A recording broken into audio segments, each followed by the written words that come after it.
Please note the views and opinions expressed by the hosts on this show are not necessarily the views held by the station. You're listening to Critical Mass Radio. Now it's our turn. Well, good evening. Wednesday evening, very early Thursday morning for those in the UK and Europe. Like really early. Anyway, welcome to Outside the Box. I'm your hostess, Kate of Gaia, and I've got a clue what I want to talk about tonight. Producer didn't show up. Oh, right, I'm the producer. Yeah, it's been, I had a couple of interesting conversations today. Not here, I was out and about for a little bit today, and chatting with some friends I hadn't seen in a while. There is most definitely a shift occurring. This you can see, you can experience it. It's a problem when I do get out and about. I don't get much of a chance to, follow my yellow brick road where I like to on my notebook. You see, when I'm out traveling or whatever, it's very well. Everything in terms of following yellow brick road is you specific or me specific, right? I've really got no words for it. It's just one of those days. All the synchronicities, and maybe I'm just getting bored with the synchronicities already. Like great, that's awesome. Now show me something, will you? Right? A whole lot more blatant. So what I really want to do tonight, maybe you guys can help me out, and get on the board and we just have a chat and let's see where it goes. Kind of like a now flowing sort of show instead of guaranteed there's going to be something downloaded, no question. That goes without saying. Just kind of curious to see what direction it's going to take. I do see Fran on the board. Sorry, I missed your call earlier. I was out and about. I don't do that very often, and my apologies. It's and I mean that in the most, mundane way. It's we all got shit to do, right? It's one of the things about being at my helm for as many hours a day as I am. People from all around the world can access me at some point where it's convenient for them. And on occasion, I go out for a few hours and come back, and I have 20 Skype things to attend to. I haven't even checked my mail in 2 days. That's normal, though I don't check my email very often. It's slow, sluggish. It has the same effect as Facebook when I'm trying to text. It likes to jump. It's almost like every letter you type, it wants to upload it. Tell you what, why don't you wait till it's done and then we'll upload it. Right? But anyway. Yeah, so I was going to see if you guys would be into jumping in here. Oh, there's Consuela. All right. Someone's got their Skype up and running. Someone got on the board. And let me see. So, tell you what, I'm going to open up Ninjas just to say thank you for putting your painting up on the gallery on kateofgaia.wordpress.com. It's so nice just to click that and be able to go and have a look at it. Beautiful piece of work. And Miranda, because I know this trio will get things rolling pretty good. I just want to see what's been going on with your days.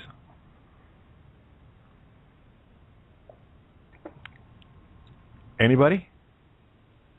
Hello. Hi. There you are. How are you? I'm good. I spent my day dyeing stuff today.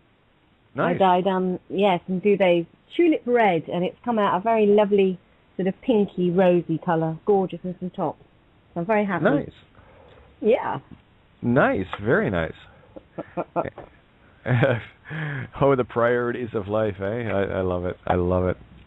And we have Magnolia on, and I know that there's this little story to share there, and we're going to absolutely bring that in. Are you there, Ninja? Yeah, hi Kate, hi Miranda, hi everybody. Hello. I'd forgotten putting anything up there. You just confused me, so I had to go and have a look. Oh, yeah, you're... That's so weird. I just completely forgot I'd done it. Yeah. What's she talking about? Yeah, well, I actually went to check to make sure you had, and if you hadn't, I was going to give you shit tonight because I wanted to see it. What a bitch, eh? Just making sure that these beautiful presentations that people have get shared. And Kevin had tagged me earlier about, is it okay to share things on my Facebook timeline? Of course. If it's fear porn, I just delete it. So, and that also goes for any photographs that I would deem to be fear porn. Actually, I just got included in a chat that is fear porn, and it's what are the allegories, guys? And that's the thing, is I haven't had a chance to really go over it. It was regarding perfluorocarbons. I mean, this is 70s stuff, but again, it's movie set, right? And hey, there's that set word again, eh? You gotta love that. Was that the one we touched on the other night, Miranda? Yeah, it just keeps popping up, setting the record straight. Yeah, no doubt, eh? And of course, French 7 is set. So there you go. You know, your absolute good and absolute evil are in the same sound, set. Right? 7 and Satan. That's everything's in the mirror here, equal and opposite. And the more polarized you get to one side or the other means, well, I'll tell you, you'll never find the yellow brick road. You can't be polarized and see it. That's it. Because if you are, okay, well, let's go to both sides of it. If you are stuck in a constant bliss and not seeing anything in contrast, I would probably hazard to call you delusional, and that's okay. They usually, they do interesting things with people that are in constant bliss, which, of course, is not right either, as far as I'm concerned, but I'm just trying to show a contrast. And others that are in constant gloom and doom, in the fear motif, can't see anything good. It's like someone that can't see anything bad and someone that can't see anything good are polarized to the extremes, right? You want to be able to see both sides at the same time, and that'll keep you right on the straight and narrow, on the Pacific Rim, if you, as it were, the rim of the coin, But yeah, so I'm very happy that you put that up, Ninja. Thank you so much for that. A little bit of a roundabout way to get there, but there you go. Yeah, I'm like today. I just,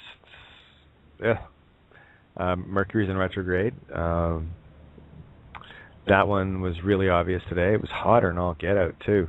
But so it was nice to actually get out and feel the wind coming through the car. So that's it. We're just going to talk about tulips and tulip dye and paintings, or any other ideas. Here, I'll tell you what. I'm going to bring Magnolia in. I'm a bitch tonight, so get over it. And I'm going to bring in. We got Magnolia, and maybe Magnolia will share a bit of her day. And I know that's certainly a tangent I can really go off into and outline things. Magnolia, you there?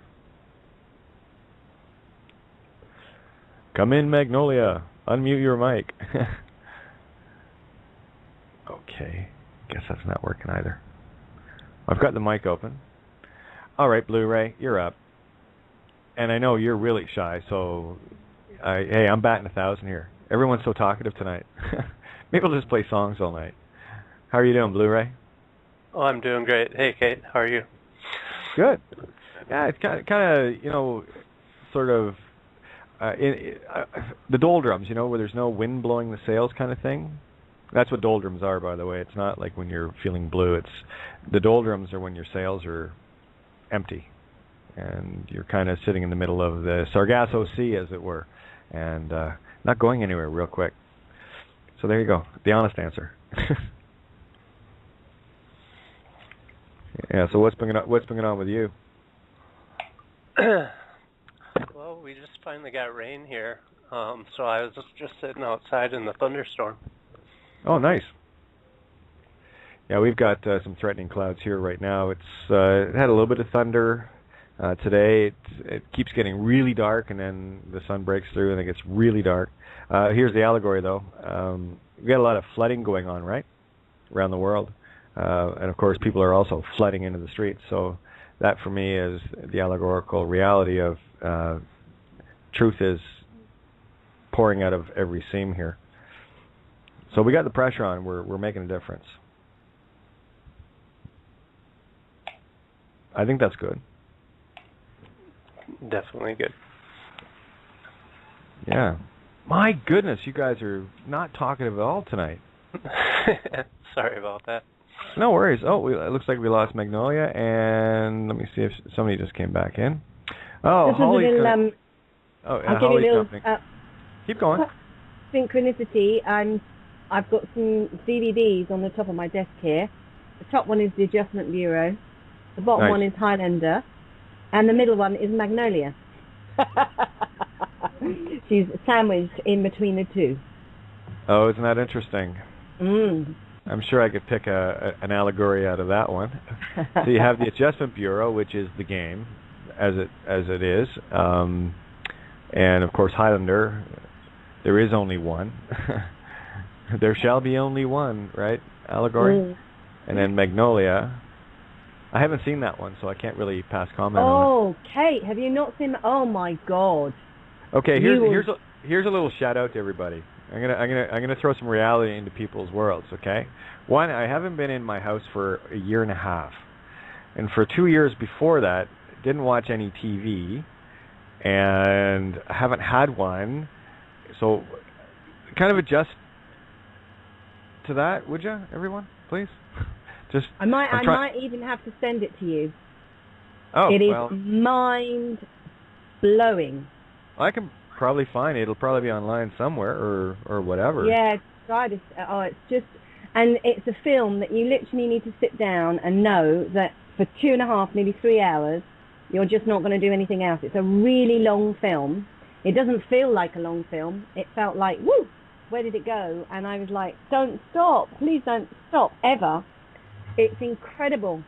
It's like 5 or 6 different strange stories, and it's all married together with crazy things that happen. When sometimes masses of dead birds are found that just suddenly land on the ground. It's about, coincidences and weird. You'll love it. Love it, love it, love it. Okay, well, I'll definitely hunt that one down. Sounds almost like a flavor of Cloud Atlas to it, with intertwining storylines. Yeah. Yeah, see, I like things like that, because you stay on your toes, when you're trying to see how everything connects. I look for the common thread. It was really interesting to hear Lana and Andy Wachowski talking about Cloud Atlas in one of their interviews when they got the book and what they were going to do to it and the different treatments they did to condense this book down. 500-page book, by the way. That's a long book to put into it's almost 3-hour movie. But it was nice to hear what they were saying, what they were trying to do, and these were all the things that I picked up on etherically. I could see what the connections were within it. So it sounds like my kind of movie. Yeah, and everybody in it is just incredible. Tom Cruise is in it. Okay. And I think he plays the best part he's ever played in anything. He's absolutely vile in this. Beyond. Oh, really? And spectacularly wonderful. And I never thought I'd say that about Tom Cruise. Yeah, there was another movie. It was a comedy he was in. He was playing the Uber producer, powerhouse money guy. Yeah. Remember that one? And he was playing this overweight, bald, just vile character. I thought it was actually hilarious. Like Tom Cruise, I can take or leave either way. He's got some decent stuff in him. But I know what you're saying. And when you see people pull off really, really good roles, and I know, well, just based on the fact of the way he was in this comedy, I can only imagine what he's like when he's really trying to be vile. Yes, he does it absolutely swimmingly. It's beautiful, and it's got Philip Seymour Hoffman in it. William H. Macy, Alfred Molina, Julianne Moore, John C. Reilly, Jason Robards. Nice. It's spectacular. What's it called? Magnolia. And it's not Steel Magnolias, it's Magnolia on its own.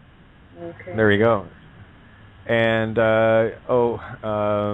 Charisma just tagged me. I'm going to have to. Well, I'm going to be over there on Friday, so I'm going to give you a walkthrough on how this all works, kiddo. But in the meantime, what I will do is, there we go. Because I know Charisma's going to be chatty. And Holly, your line is open, by the way, hon. Yeah, I'm just going to pipe in here before you kick me out of the club for not talking. Oh, no one gets kicked out. I just, I have a real sketchy connection here. I'm piggybacking off of a neighbor, so sometimes it's good, sometimes it's bad. But I'm always happy that I can stay on long enough to catch the whole show. And I wanted to just tell you how much I have really appreciated the whole gathering of everybody on it, and it's just amazing. It was meant to be, I know that, to run into all of you, however I got here. I'm not sure, but...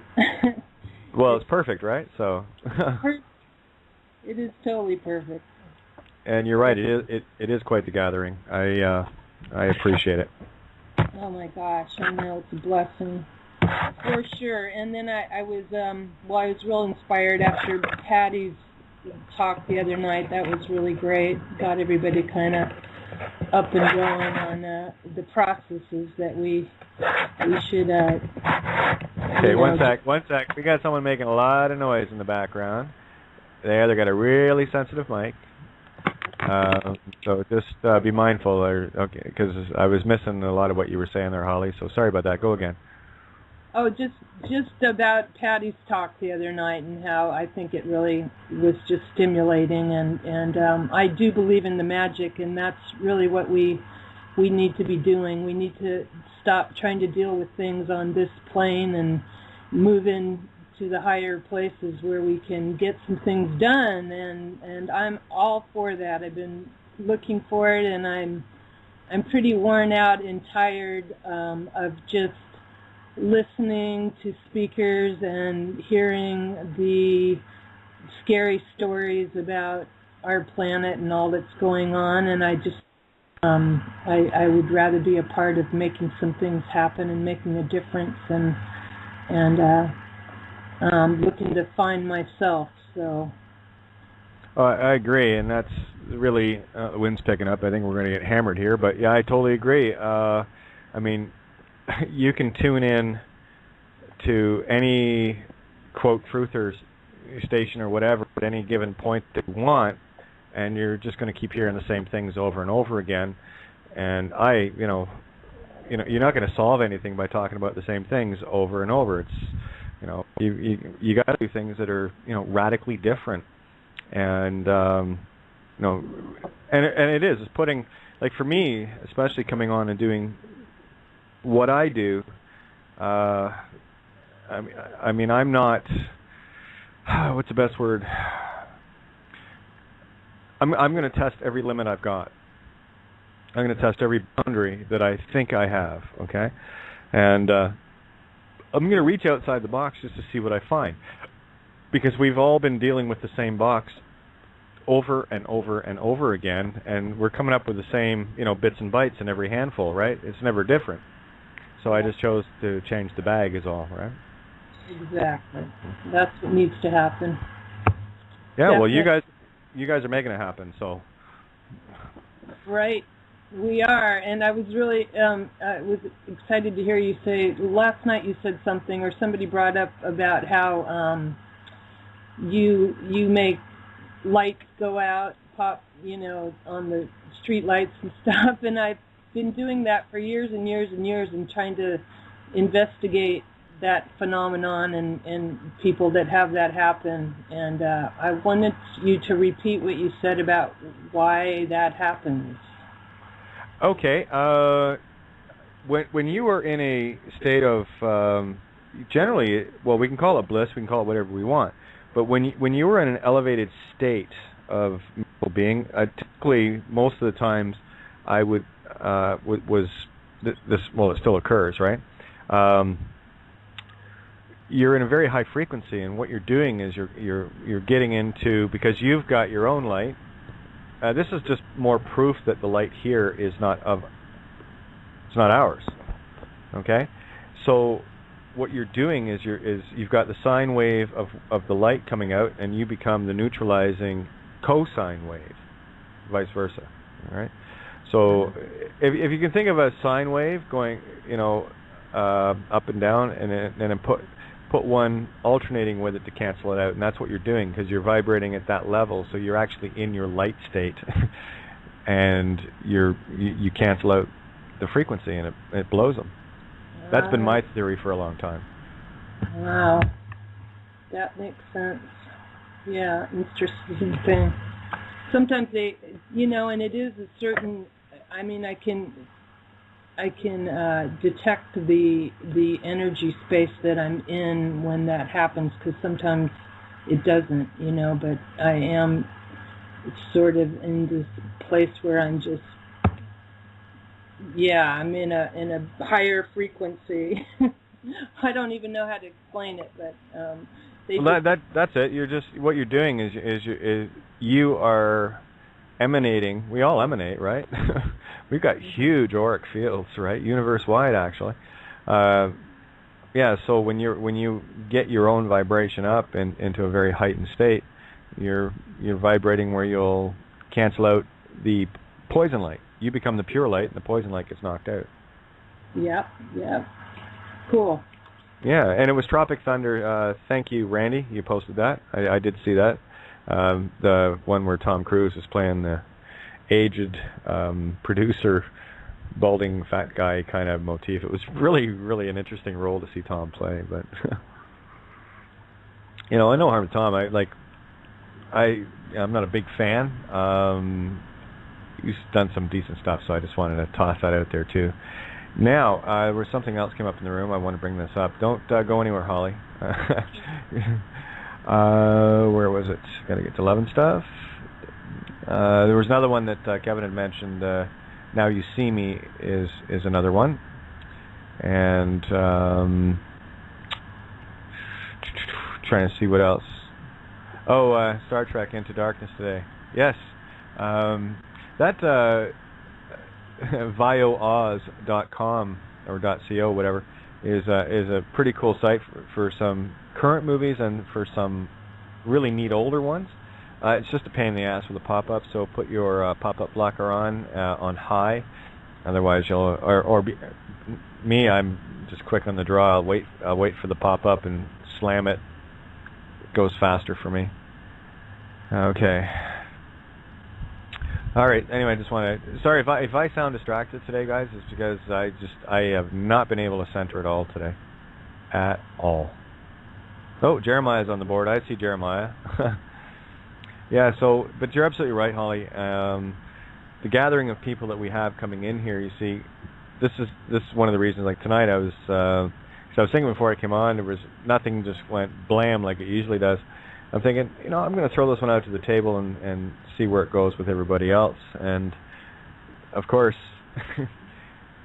when I get on the air and start talking, I generally get into a role, so most people aren't ready to start talking at the beginning of the show anyway. At least that's what I've found. So, yeah, no worries. But, what kind...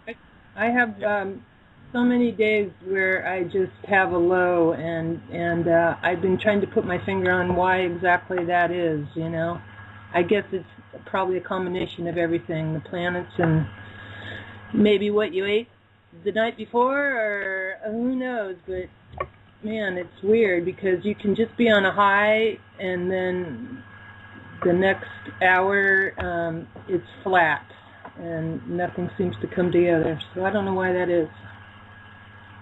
Well, yeah, and I've been a workhorse for little stage stuff and everything else, but I have never went 7 nights a week doing anything in terms of having to be somewhere at a specific time, right? Oh yeah, the wind's kicking up here.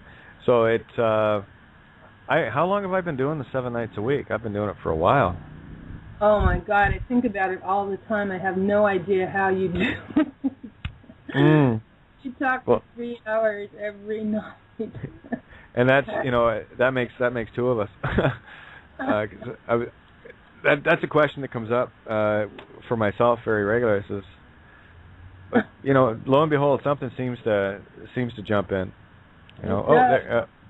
Yeah. And speaking of, Magnolia is back. I'm just gonna open up her line too, get everybody in. Gonna open up Jeremiah's as well because I know he'll have something to say. And don't worry, Consuela, get ready. We'll get you in here. So Magnolia. Hello. Hello. How was your day? Oh, wonderful now. Yeah, it's been quite an experience today. A little nerve-wracking at first, but good. Yeah, I got a lot of things accomplished. Yeah, it gets that way when people are there to threaten to steal your home and shit. Yeah. Right. Yeah, the little minion showed up at my home yesterday afternoon to tell me I had 24 hours in which to leave. And I asked him to leave my property, and he took it as though I was where he asked me if I was threatening him, and I said, I don't know where you're getting that from. Anywho, I'll make a long story short. After he called a couple of his buddies, there were 2 sheriffs and 1 police officer. And I made sure I got their cards because I tried to explain myself to them. But, of course, they're just there to read the little piece of paper and walk away. Yep. Isn't that just fabulous? Anywho, I went in and after, trying to catch my breath, because I don't like to confront people. I'm not that I'm afraid. It's just guys that have guns that are up in my face, I'm a little nervous around. I can't, fight bullets. I bleed too. So after I got myself together this last night and this morning, I doing my wee and trying to meditating as best I'm able to at this point. I'm getting there. And got up this morning and started making phone calls, sending emails to Secretary of State. Shoot, I even called the local county commissioners, a number of people, and then sent emails. And then I went up to the store today and faxed my I Who Shall Not Be Named, along with the lovely little paper that the gentleman at the sheriff's department decided to give me, or drop off at my home. Yeah, it wasn't for you. No, it wasn't. That's the joke of it. Yeah, that kind of came up in conversation. The poor man, I don't think he knew quite what to do. So I ended up calling the sheriff back this morning just to talk to him to find out, well, I've never experienced anything like this. All I know is that these people are lying. They've committed fraud. They are, attacking me, and they're using you to be their strong arm. You're their hired gun, and they don't give a rat's ass, about what harm you're causing me. And it took me a minute, but he was able to get nice, I guess, break through that little wall they have. Yeah, the meat stick exterior, yeah. There you go. Then he was kind enough to tell me that, he goes, you're trying to leave? And I said, no, you're forcing me to leave. I have nowhere to go, no means to go anywhere. You're basically telling me I'm going to have to lose my job, my means and everything, and be out on the street. So, 24 hours isn't going to cut it, and I don't... And he goes, well, how much time do you need? I said, I need lots of time. I don't understand why you're even at my door and I'm in this situation, because I had already sent paperwork. I've already gone through the appropriate channel. Magnolia, I want to jump in here. Sorry, honey, I didn't mean to run off. No, that's okay. No, you're doing fine. I want to reiterate something here, very critical. When you're talking with these assholes, okay, be careful what you say with them, right? Because they're looking for any means of contract, any means of consent. If anyone asks me that, I say, well, I need about, say, about 140 years. That should do it. Thanks. Deadline accepted. You see what I'm saying? Because what they'll do is they do the jarhead jitterbug, baby. They will dance around. Yeah. They're trained to do this, right? Okay, they don't know why they're trained for it, but it's all a game to them once they get into the program. You know, how do I get someone's consent? I've watched this game getting played every time. You know, you give them nothing. Give them nothing. You know? Yeah, the deputy that I spoke to who handles this stuff apparently did not get my email that I sent to, about 20 people or so. Right. And but apparently the sheriff received his and gave it to the deputy, so I know it got in-house, so I was happy about that. And I asked him to read it. I said that you're a smart man. You could understand what is going on, and I just don't think it's fair that you're being used to cause harm to people. And he was very nice, and, I said thank you. And he, said he'd call me back this afternoon, which he did. And he was very rushed and hurried, and his conversation only lasted like 30 seconds. He goes, so-and-so and so-and-so law firm, you have until July 22nd at 1 o'clock. They're going to send you a letter. Oh, and that was it. And I said, well, can I get a number, a phone number, a fax number? And I got that, and I just said, thank you very much, and hung up. And that was that. And then I proceeded to call the attorney, just a general number, because I just wanted their fax number. I didn't want to talk to anybody, just wanted their fax number. I plan on sending it to them also. Anyway.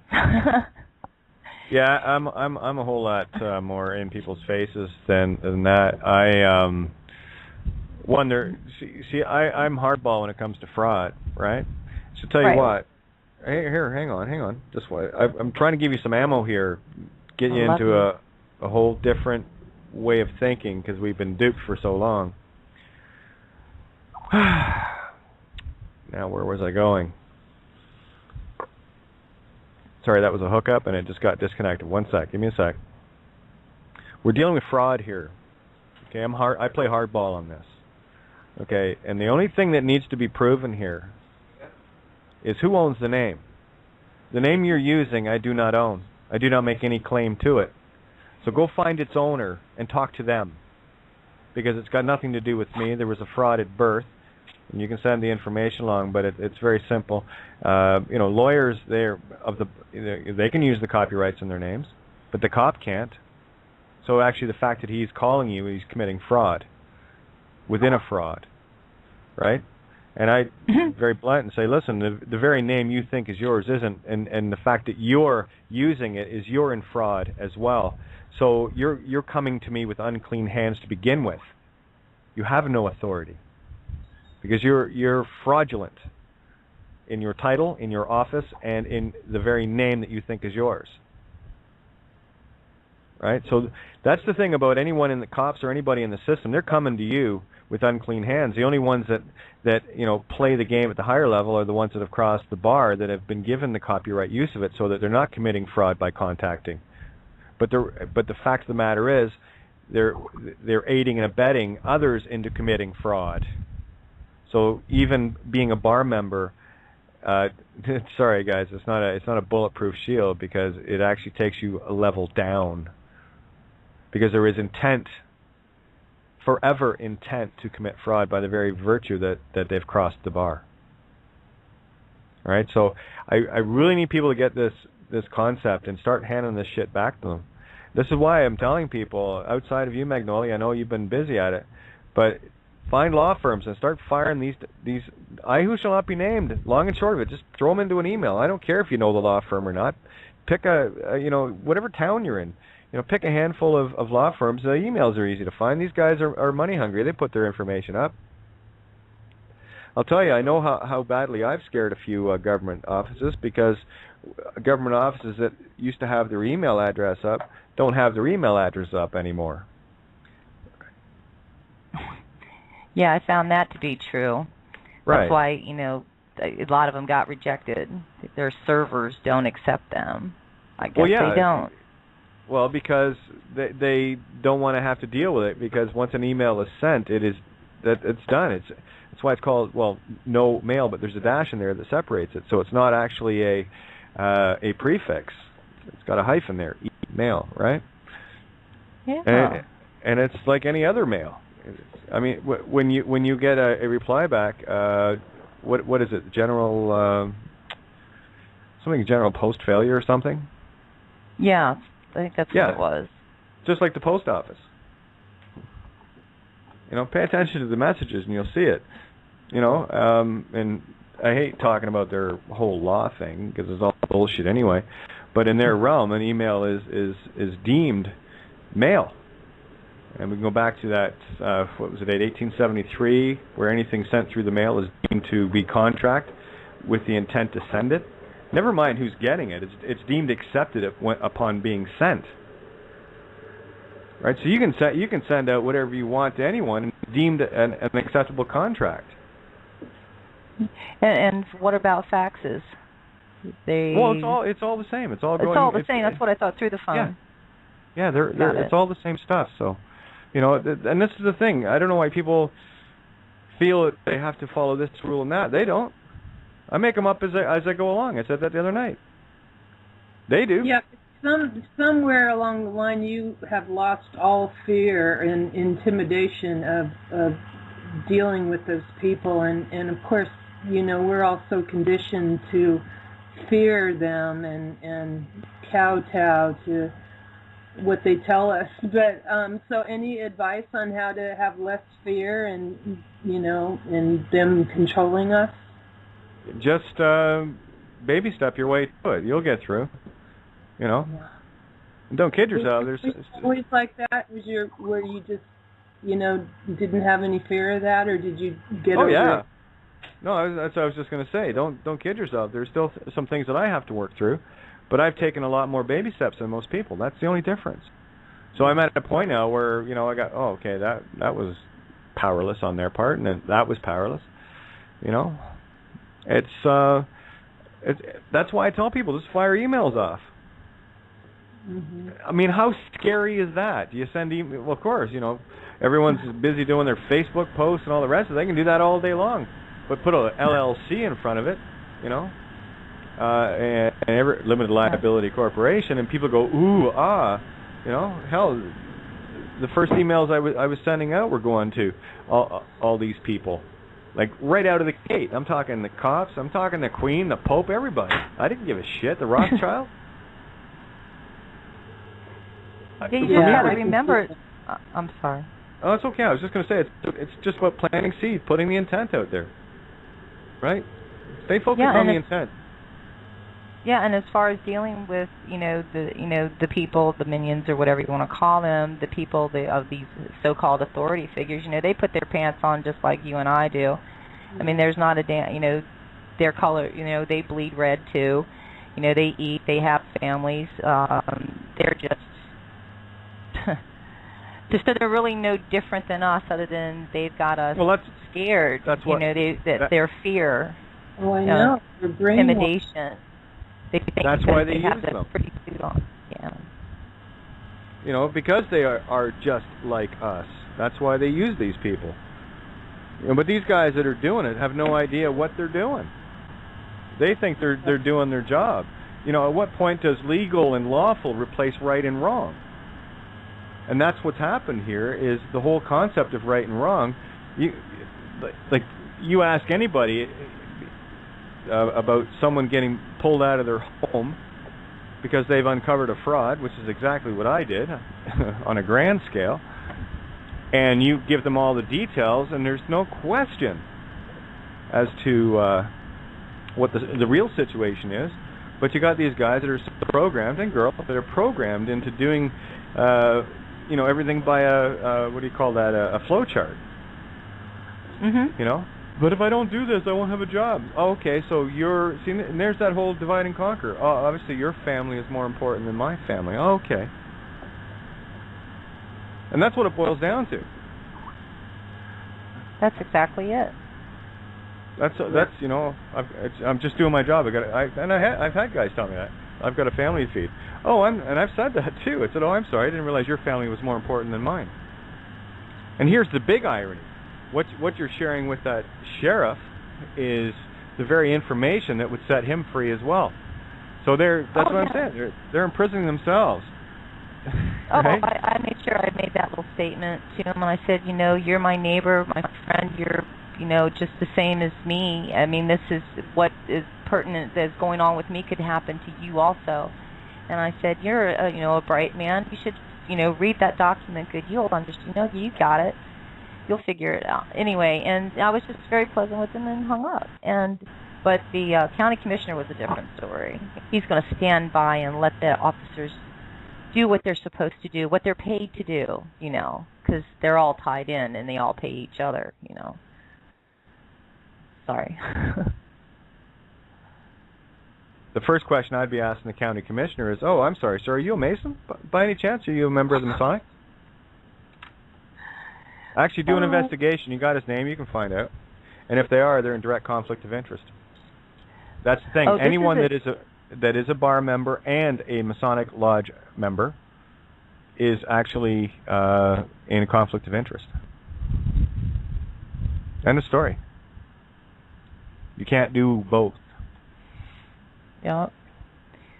Yeah, this is an interesting little town. I did some digging history on it just to see where I was, since we were supposed to look into where we were born, why we're here, and all that.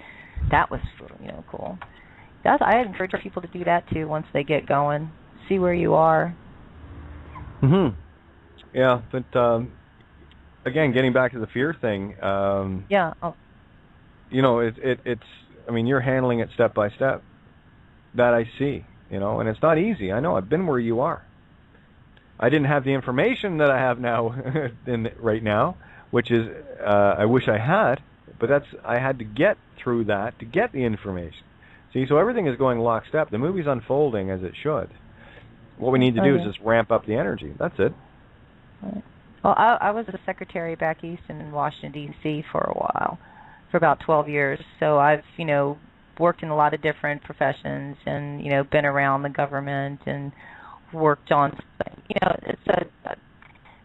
really people, they are no different than you and I. They just, think that they've got a better position because they make a little bit more money than you. And it's all in their head.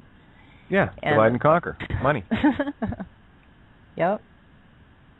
So I go right back to telling people to cut off the credit cards. Now, I thought I saw Patty on the board. And she's not there right now. Yeah, elitism. You got it. That's exactly what it is. Let's go back to the caste system, since we're talking movies, right? This whole thing is a movie. All the world's a stage. And they're different actors unfolding in front of you, and how you direct them is your choice. So here we are listening to the extras most of the time. I just decided to say, screw that. I'm the director here. But there's only one question that has to be answered. I'll tell you what. I want you to prove to me, beyond any reasonable doubt, that this is my name. And keep in mind, it's got a copyright on it, so you're going to have to find out who owns the copyright.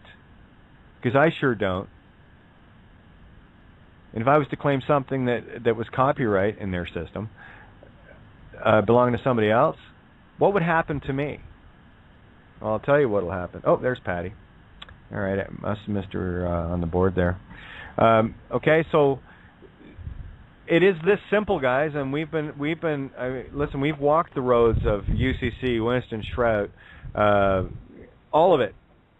Okay, we've walked all these different roads, and they were all roads to right back to the egocentric on the yellow brick road.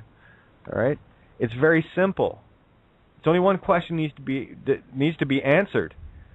You're claiming that, I'm not claiming this name. You're claiming that I'm this name, and it's copyright.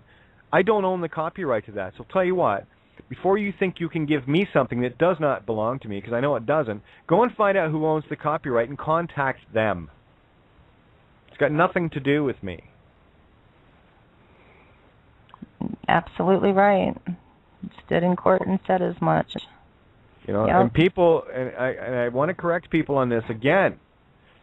When you talk, I'm talking third party, everybody. Something comes in the mail. I don't want to hear you say, I got something in the mail today. I got something addressed to me. It's not you. And I need people to really break this program because they're still not seeing it if you're still saying that shit. I bought Right. a big box of red pens. I returned the sender all of it. Yeah. Big box of red pens. Do yourself a favor. Do what I did. Take the mailbox off. Yeah, that's next. House number, No, all of it. Take the house number off and take the mailbox off. And wait do you see how quick the post office reacts. Oh, yeah, I'm getting a little reaction out of my postman. He's on vacation now, conveniently, but yeah, we've talked a few times. That's interesting. Yeah. You know, and again, what do when you take your numbers off? What's that? What do they do? What does the post office do when you... Oh, they were right quick on no mailbox. See, a mailbox says I consent to have mail. I consent to what comes to the house. What you've done is you've said no more UPU consent, and they get right out of joint. I never even read it. It was an order from the post office to reinstall the mailbox. And I said, well, that's kind of funny because how the fuck can I accept this because there's no mailbox to accept it. Right, so it's all scare tactics, all of it. They did not like it. It only took them a couple of days. And then they backed off? Well, they still try. I had a garbage can. So put all fraud mail here. I had that right on the top of the box. Put fraud mail here, please. That's it. And then you never you just left it out there?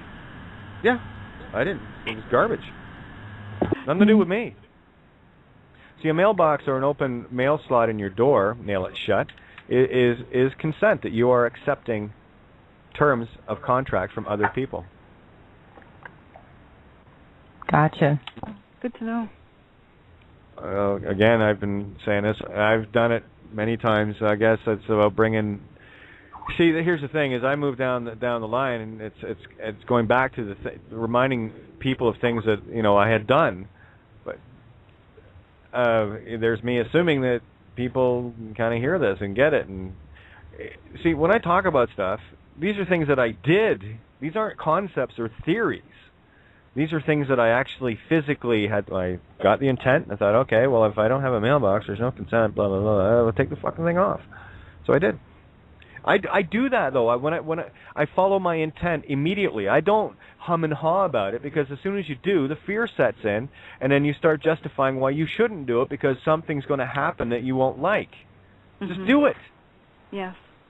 Follow your heart. Stop following the tricky little bastard all the time. And everyone does it. It drives me batty.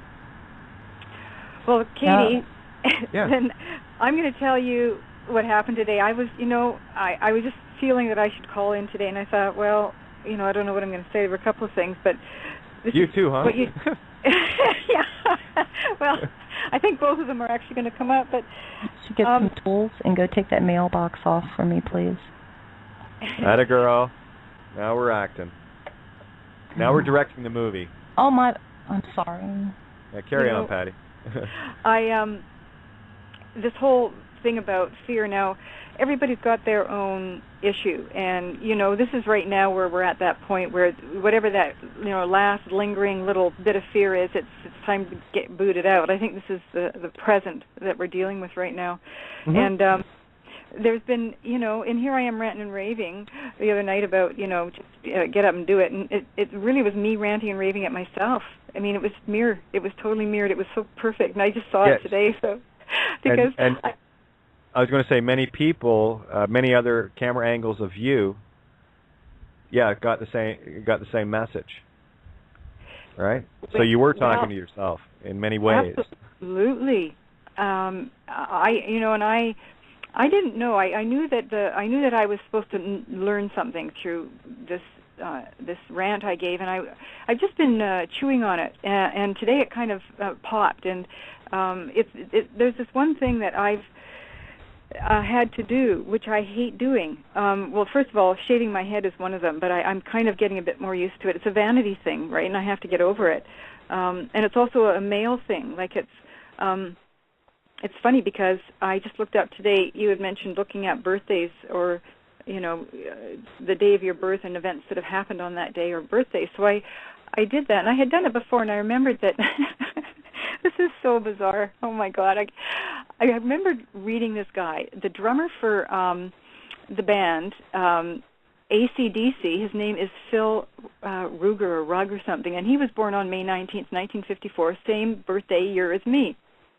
And he's the only character that I can find that I've always looked, and just here and there, who has the exact same birthday as me. So I went back to it today, and and so I'm reading his bio, and as soon as I saw the AC/DC, because I'm going, Well, you had me at AC/DC, right? The allegory is clear. Keep going. Yeah, very clear. And I had been just not shaving my head because I'm just like a Taurus, okay? Like I'm just like, no. Right? And so finally the universe starts kicking my butt, okay? And that was today. And so I'm reading the bio on this guy, and they're talking about that he had actually left the band, okay? He had left because he wanted to sorry, that's my battery. Because he wanted to spend time with his family and just enjoy life. And so, but they said, well, he did get asked to come back temporarily, and it was during the time when they were doing a song or an album called Razor's Edge. And I'm like, okay, yeah, I got about 2 days growth here. I guess better get the old razor out, eh? Not only did I not want to shave my head, and I was really obstinate about it. By the way, my head is shaved now. I figured as much. Yeah, I Keep know. going. Yeah, you got to practice what you preach, right? So the other thing that I was very, very resistant to do, which created fear, and it was for no reason. I mean, it was just a really crazy thing, and I've been resisting it.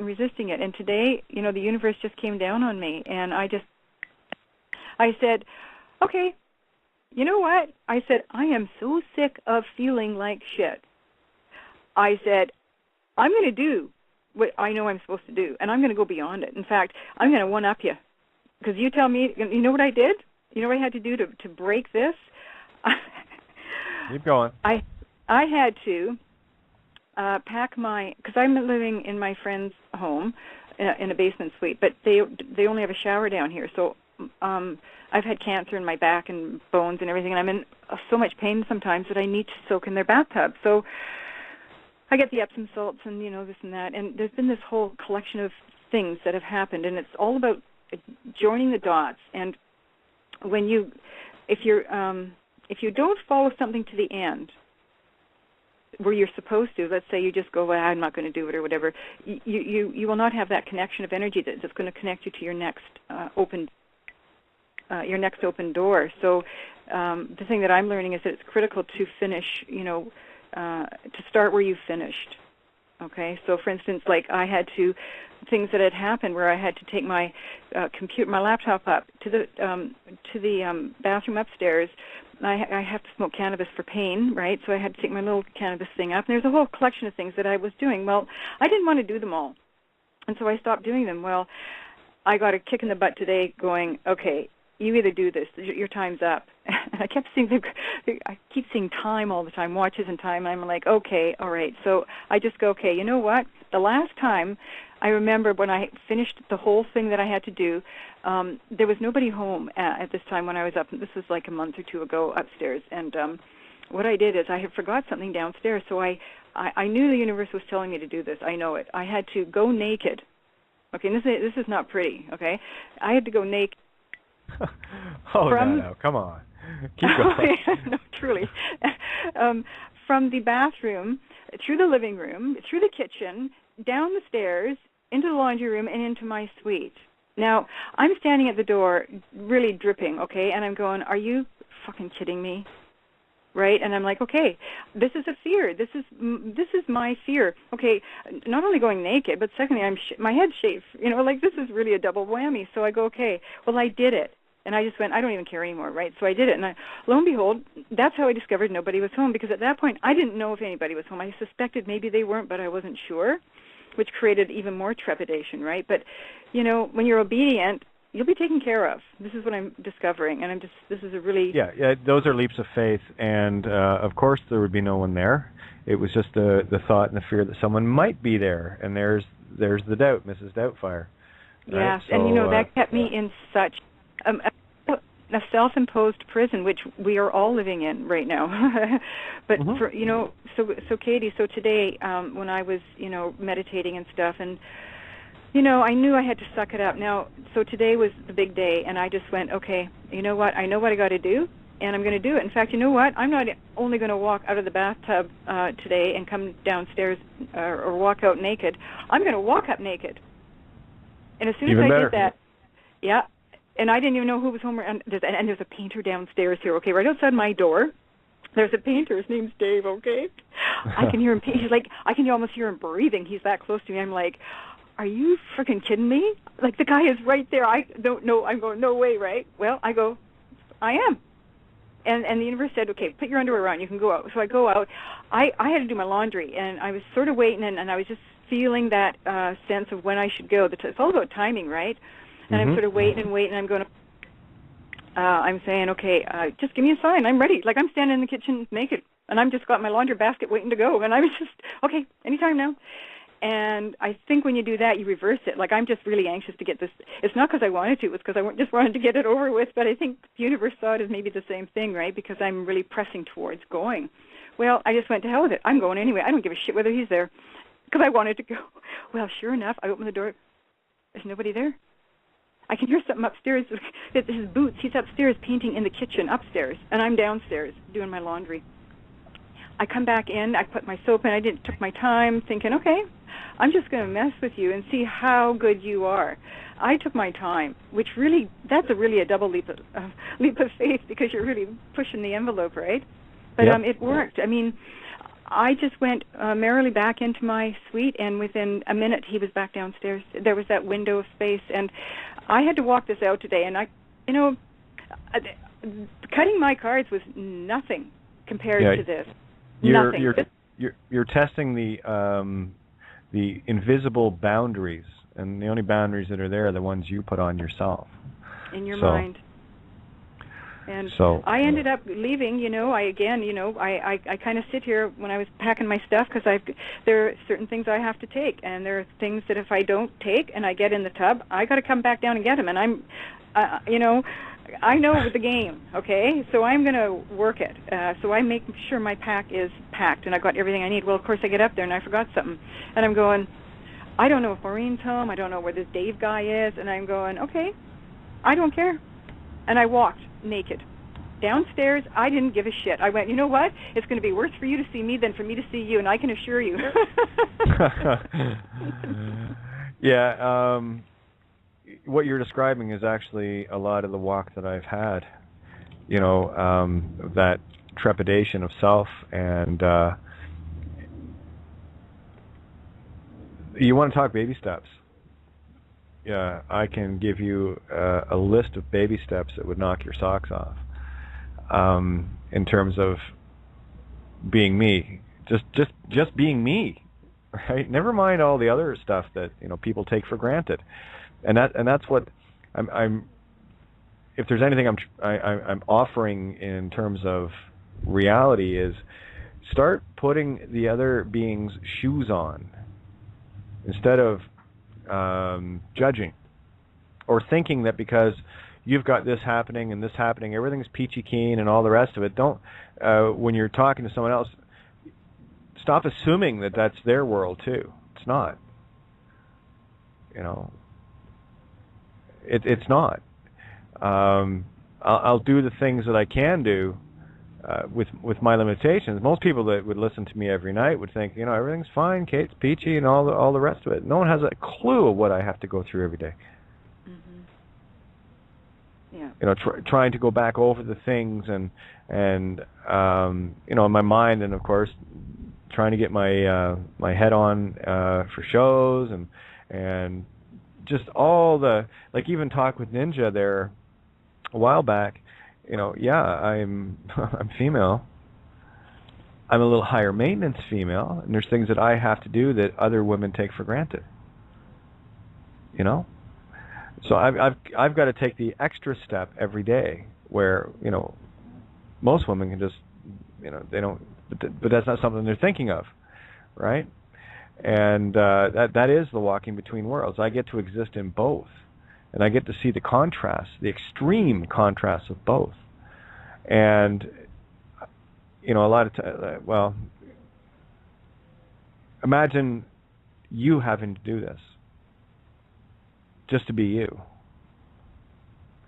There's a challenge to all the guys. Tell you what, go and pick up a nice outfit and shoes and everything else, and take a walk out into the street and tell me how you feel. Because of the stigma that this divide and conquered society we live in casts judgment immediately. And we're caught in the illusion, just because you see someone, regardless of gender, you don't know who they are. They do. They most certainly do. And I'm going to go right back to Lana Wachowski. Who would have thunk? Well, Lana did. And I know what she thunk. And I know what kind of courage that took for her to do that. But there's also something else, that even beings like myself, fairly high profile, let's just say I am not a closet transsexual or transcendent, whatever you want to call it, right? There are many, the vast majority, most people won't even know. You'd be walking past people in the street, and you have no idea what kind of turmoil is going on inside of them. It's a different perspective, and it's one that I treasure. And I also, at the other side of this, where I am now, I get to choose with the absolute freedom of being whatever I want. Okay, when you just talked about how, oh, sorry, that's my phone beeping again. If I die, maybe you can pull me in on Skype. But when you look at Lana and her speech, and we hear you and we listen to how you are, and how, I see the parallels, and I see how similar you are, and so when I and many people talk about Lana and the sense and the feeling that they get from her, we're saying the same thing about you. And the thing that tells me is that you guys are the forerunners, and you've been the shield for us that are kind of coming up behind you. And there's from what you've been through, and I think about you all the time, about what your day must be like. I think, man, because when I was a nurse, I used to have a patient come in who was a transsexual, and she always came to me, and I always kind of dug her. She was a male but dressed up as a woman, and I had a real special place in my heart for her.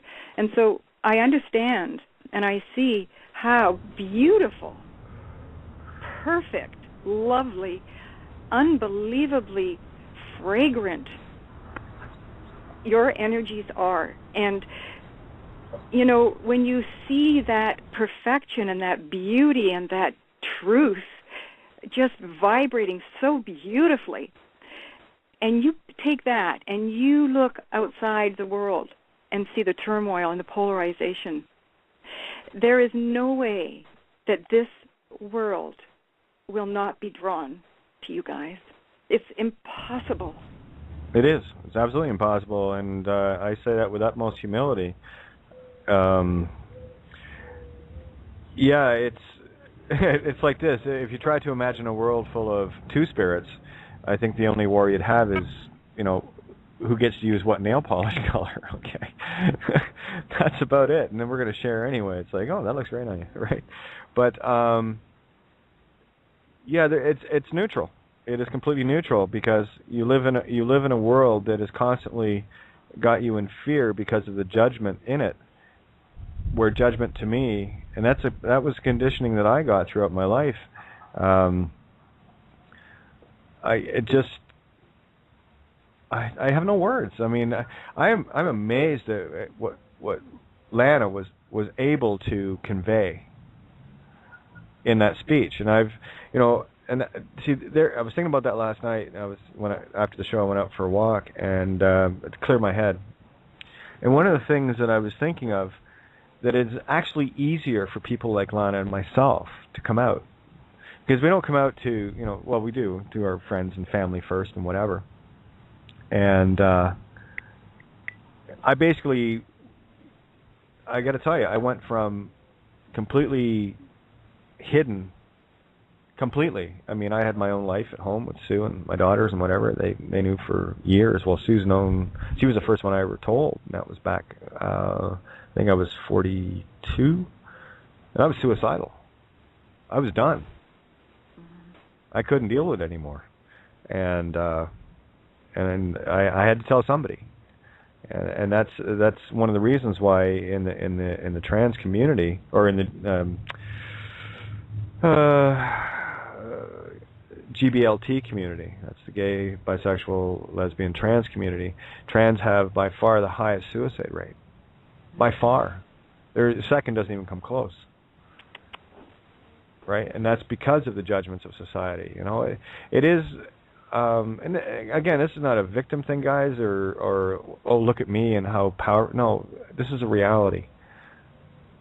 And what people see in it, as far as, you can call it courage or whatever it is, I still can't see it that way, because I'm still living it, you see. So I am too close to the forest, the trees, and the wood to really be able to convey that accurately to anyone. I know that sounds kind of weird, but the best observer of me is someone outside of me, because I've been too judgmental of myself for my whole life, right? So that's why I can be neutral, and there is a gift in there, though. There is an amazing gift in there, and it is very it's neutral. There is a peace within it, in as much as here's the contrast. In this absolute war within ourselves, we know absolute peace, and that's what we're trying to share. The contrast. I choose peace. That's all. Mm-hmm. Yeah. Yeah, but you have to have peace within to bring it out. So it's a journey to get. I mean, it hasn't been easy. That's for sure. Well, let's put things in perspective for everybody, shall we? I want a big shout out to Seamus, who just tagged me on Facebook. He just ditched the registered name. Good work. Well, I just, here, let's take a walk in my heels for 5 minutes. I'm going to show you how tough your road is. And this is one of the joys of walking this road. Because I have bitchin' rights. Oh, yeah, you want to tell me you're afraid? Well, okay, tell you what. Take on an entire world government system, all by yourself. Yeah. Deal with the people around you that are all gimmies looking for the next handout, right? Looking for the how to get out of this, how to get to that, without ever bothering to look at where the real problem starts. And on top of that, have this particular war going on inside of you, where that at some point you don't have a choice, because your honor is the most important thing to you. That you have to be honest not only with yourself, but you have to be honest with those outside of you. And then after all of this, right after the Judge Bows video, of course, that one a couple of people saw it. I had already been, actually I hadn't up to that point. It was shortly after that I said, because I couldn't deal with it anymore, because it was too high profile. It was, how can I sit here and, speak to this without actually telling people where this truth actually came from, the real me. Bottom line is, I didn't want the aspect to get credit for it. Someone's making a lot of noise and it hurts. Yeah, there's a lot of scraping going on. I don't know what that is. That hurts. I've only got one of my side of my headphones working right now, so it's all getting punched into my left ear, which goes right to my right brain. Can I comment on that, Katie? Yeah, go ahead. Yeah, there's please. a reason for that, because the fact that you just said that. Remember, I told you that my headphones were all messed up, and I had to tape on one, and my microphone wasn't working well. Yeah. I ended up. What happened was the set that I got. I broke one of the ends, so I only had one, just like yourself, one ear working. Okay, and right. This is going to make total sense to you. So I think you might probably even know where I'm going on this, but. So that one broke, and I thought, well, I go down to, because I've got no money, I went down to Salvation Army. They always have a pair there, and I bought like a pair for like $5, right? Well, I get them home, and they were pink, so I knew they were for me. So I get them home, and lo and behold, only one side of the ear works, again. And so also, because I'm laying on my floor on my mattress, magnet mattress, and I can't, because of my spine, I cancer in it, I can't sit upright, so I have to either lay down. Well, I'm always laying on my head, so I can only really put one earplug in because my other ear is crushed against a pillow, right? So the thing that I've been getting is that when we use both of our ears, it brings division. Even when I'm doing a lot of the, the frequency healing, where they say to use the two headphones, I'm only using one, and this is what I've been led to be doing. And I think what it does is I use both ears. I switch them over. Like with meditation stuff that I do, I'll use my left ear, and then I'll use my right ear on another time, but never both at the same time. And the fact that you just told me that your one earphone is broken is perhaps a confirmation. I don't know. I'm just throwing it out there.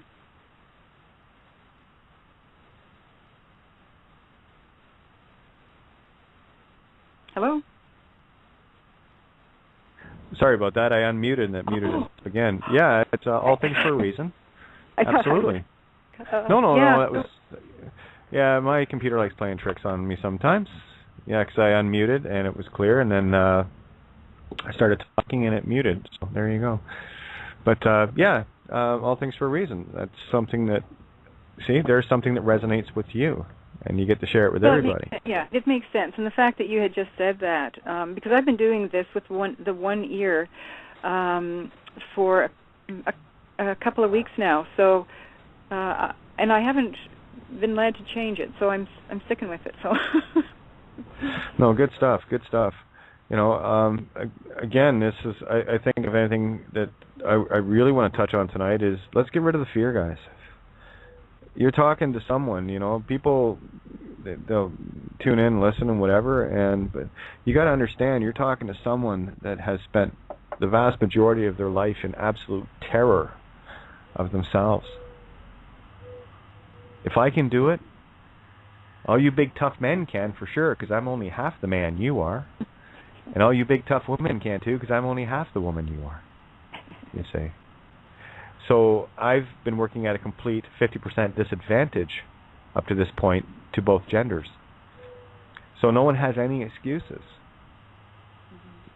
So maybe if there's something that can be garnered out of my particular walk, particular game that movie that I'm shooting, maybe that might be helpful.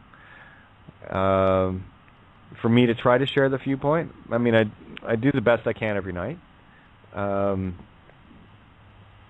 But to really get down to the nitty-gritty of it, that's why when I see things like when Lana came out, that is complete vindication. That was a very powerful thing for me, very powerful, because I'm thinking, well, if Lana can do it, I have been doing it, right? So it was kind of neat because as I was looking at it, I was able to, one, see myself, and two, look at what I'd, based on the fact that they'd been hidden for so long. I mean, like 12 years. But the timing was perfect. And you didn't hear people yelling nasty things at her. You had people constantly applauding her. So I guess if there is one, pretty pink feather to put in my cap, is this. And these are things I have to come to terms with as well, and accept that, you know, what I've had to walk through and confront on a daily basis took a lot more courage than I thought I had. And the universe is a courageous being. I mean, talking with Magnolia there, it's I was Skyping back and forth with her this morning, texting, whatever, and I didn't know what to offer. But, you know, she put her intent in place and started making noise. Started calling people on their bullshit. Lost the fear. This is what I guess I'm trying to get across to people. Are you going to wait until it's absolutely fucking desperation before you'll do something? Is that how conditioned you are? Is that how comfortable you are? That you can't get a pair of scissors out and start chopping up identification? Is that how enslaved you are? Ask yourself, look, a piece of paper is controlling your life. That's pretty sad. It was controlling mine too. You know? Well, and the more people do it, the easier it's going to be for everybody else, because it's about vibration. So, you know, if we're getting dribs and drabs, everybody that's, you know, stepping up to the plate and doing it, it's going to be harder on them. But if we do it in volume, that whole wave, it's going to be so much more powerful if we do it all together and soon. Exactly.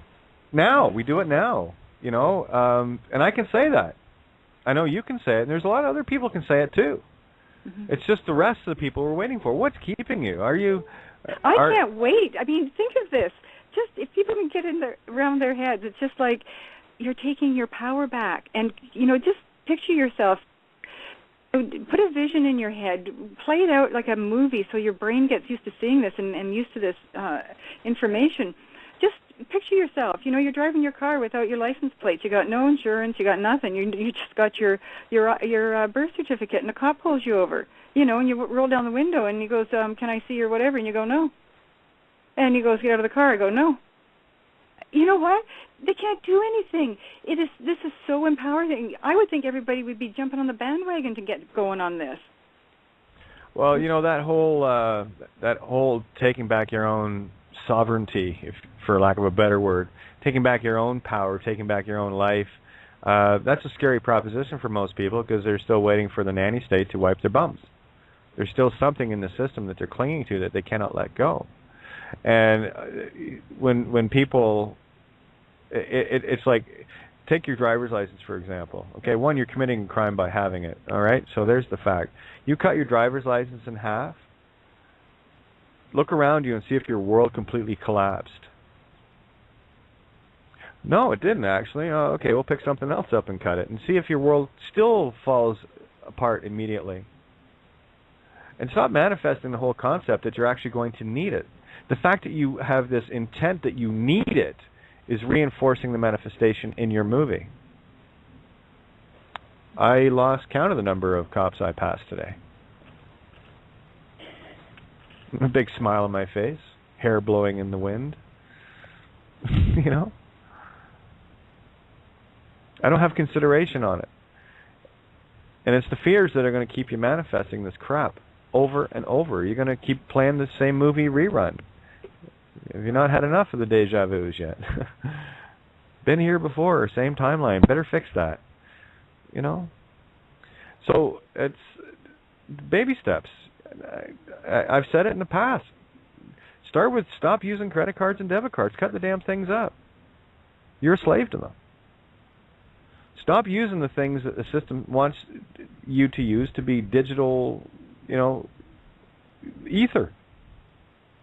That's the next step, right? Get you right back into the ether. If you're not using anything physical other than a card, it's just transferring all the energy through the ether. That's when you're completely enslaved. Completely. Money's bad enough, but as soon as they get it to that point where it's cashless, right? And it's drip by drip conditioning. And they keep making up these new little laws every day, hundreds and thousands of them. To do what? To control you. I don't know. How much longer are you going to put up with it? How much longer? You know, there's things, little things that everyone can do every day. Imagine putting, $1 a day away and leaving it alone. At the end of the year, you got $365. You didn't miss it. But it's a little hard to think of what you can do with $1 versus 365, And I'm using that only as an example, right? If you make one intentful choice today, by the end of a year, you've made 365 of them. And if you don't think your world has changed by that time, you got issues. Because everything you do that empowers you, everything you do that changes your paradigm, changes your paradigm. And we've been beaten down so long. It's like, guys, how long are you going to sit in the stroller? How long are you going to wait for someone to say it's okay, you can do that? Or are you just going to stand up and do it? And that's what separates the wheat from the chaff. The only one that can do that is you. I can't do it for you. And every day that keeps going on, and Patty, you're in the same boat, and so many of us are. We're trapped in your fear.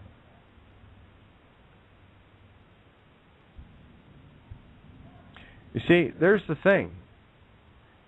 You might come to this show and think, this is good, this is great to come to. And at the same time, if you're not, let's quote Jesus on this one.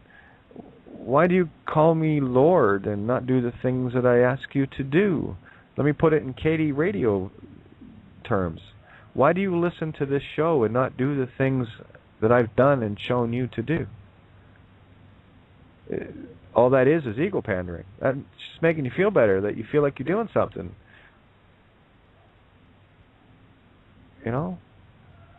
What are we doing? Are we doing this together, or are you just waiting for someone else to do it for you so you can jump on the coattails and say, look what I did? No, this is your game. This is your movie. I can't direct it for you. But I can certainly tell you from this camera angle how much more beautiful a world is that everyone's reluctant and resistant to. What is it? Better the devil you know than the one you don't? I'll take the one that I don't, because it's not been created. So there is no devil. It's like what Magnolia was saying about calling sheriff and talking to these guys, right? You're dealing with people that are so deeply ingrained in their system and so deeply ingrained in their title and their paycheck and their assumed power. And she's right. That shoe will be on the other foot for people like sheriffs and cops. As soon as their usefulness is done, they get wiped out. And very quickly, because there's nothing more dangerous than someone who thinks they're God with a gun. They're the first to go. Those who are first go last, and those who are last go first. Right? The jarheads, be it cops or military, are the first to go. Because they're downright dangerous. They were conditioned that way.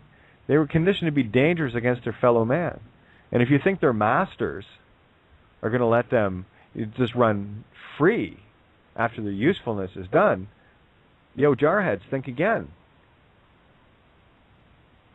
You want to talk about the guillotines? Well, that's what they talk about it in the fear porn thing. I see other things in it, but there's an allegory. Well, guess who they're for?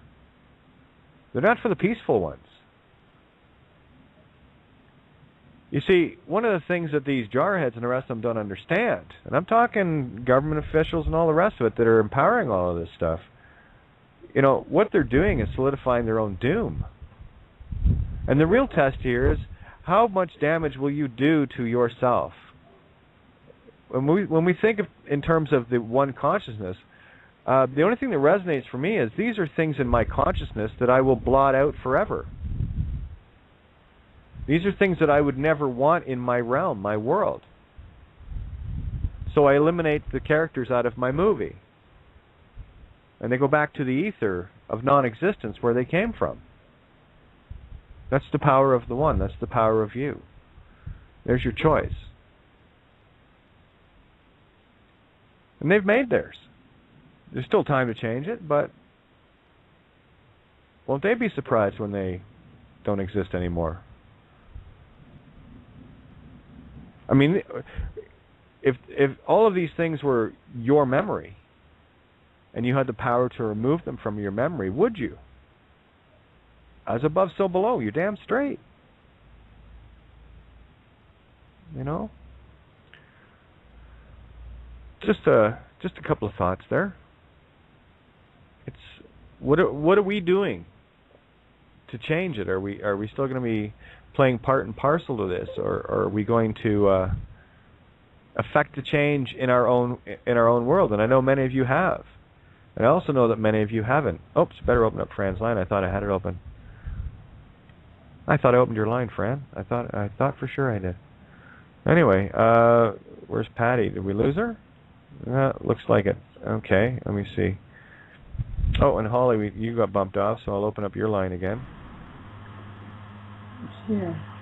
Well, Kate, I've been trying to get out of the game for quite some time, and like you said, it's been just mostly baby steps because it is a journey, and especially when you're all alone and you're kind of doubting yourself and what's real, what's even real, and what is going on here.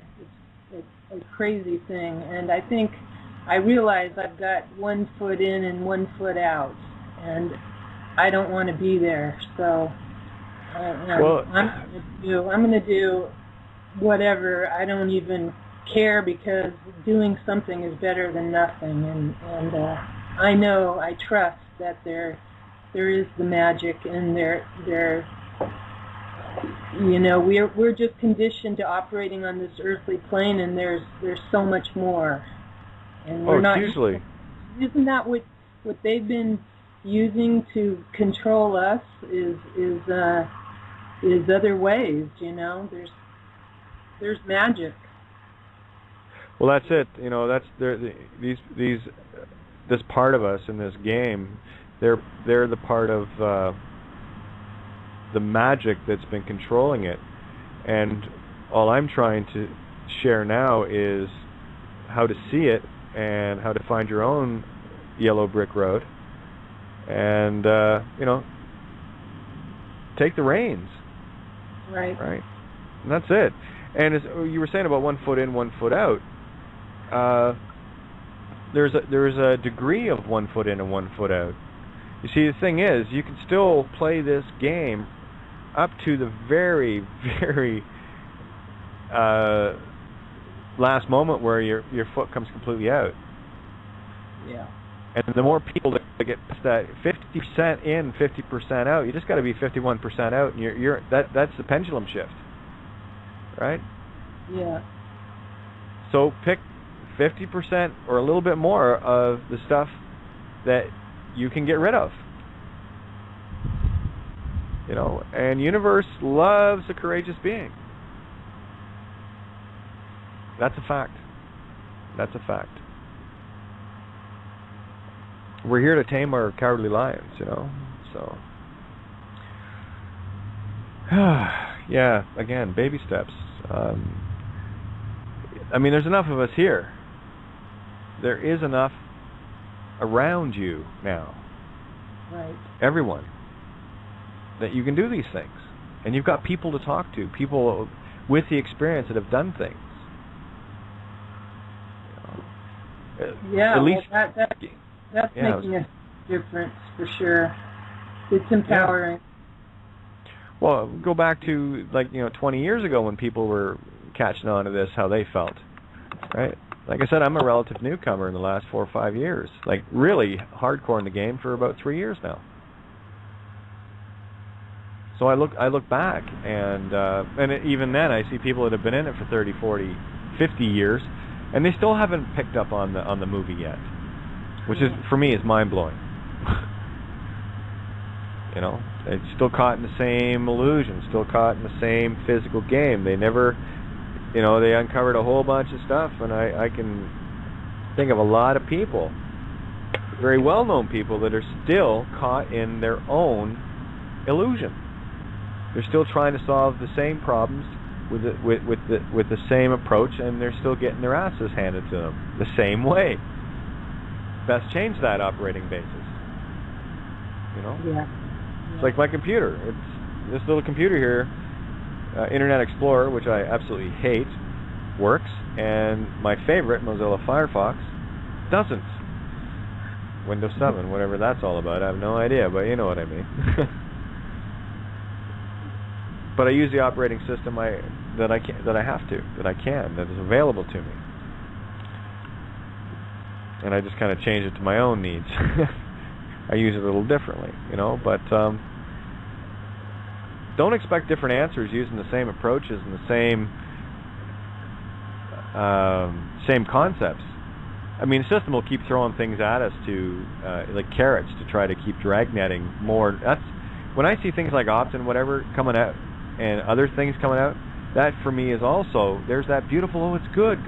No, for me it's pure evil, because it's another dragnet to divide and conquer those that are awakening and gathering, to continually divide them with their own truths or concepts of, you know, here, just sign up here, we'll set you free. Yeah, okay, Savior. It's all the same program.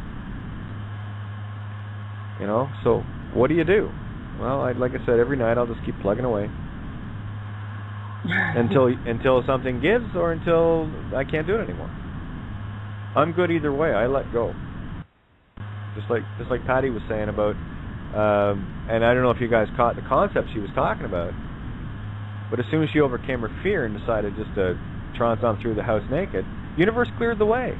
Same way it clears it for me when I go out traveling. You know, that's why when people say to me, well, what about this, because you don't have, would you stop manifesting your shit in my world? Thanks. That's what you think. That's okay. That's your movie. Yeah, you can expect to see them. I don't. And I don't. Isn't that neat? Yeah. Celestine Prophecies. That would be a good one. I think a good moment right now would be to toss a tune on. What do you guys think? I'm just in the mood for a song. Oh, I got asked to play this last night, so I'm going to play it tonight. Vincent, I think, asked for this. So if it was, this one's for you, Vincent. Holly, I'm just going to mute your mic out because you got a lot of background noise, and then I'll bring you back on after the song. All right, there we go. Yeah, some Skypes have a lot of background. It's nothing personal. I know it's not you. It's just Skype. It can be that way. All right, so I do believe it was Vincent, so this one's for you. You're listening to Critical Mass Radio. Now it's our turn.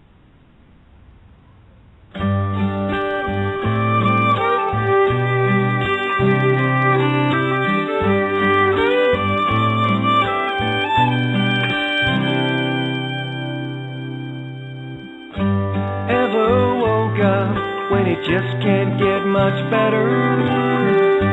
Feel the sun on your face even when it's rainy weather. When nothing matters, just as long as we're together. You're the sun to me. You're the sun to me. I can't remember ever feeling like I'm feeling. Head in the clouds all day got me flying, got me reeling. And there ain't no way my heart can't be concealing. You're the sun to me. You're the sun to me.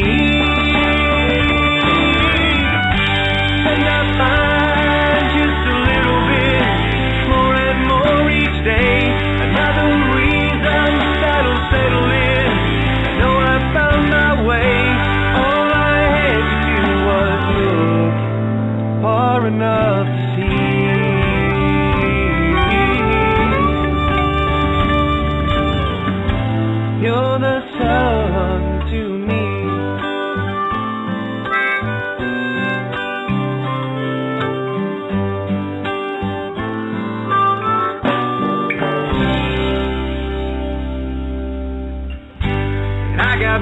reasons they won't need explaining. Why I smile all day even though it's always raining. You're the one thing that is constant and sustaining. You're the sun to me. You're the sun to me. And I find just a little bit more and more each day. Another reason that'll settle in. I know I found my way. All I had to do was look far enough to see.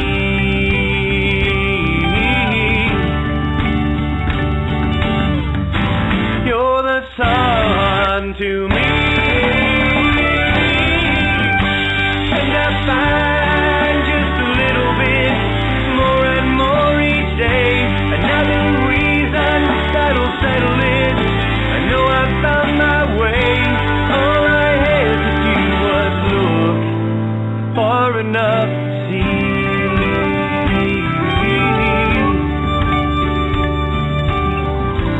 You're the sun to me.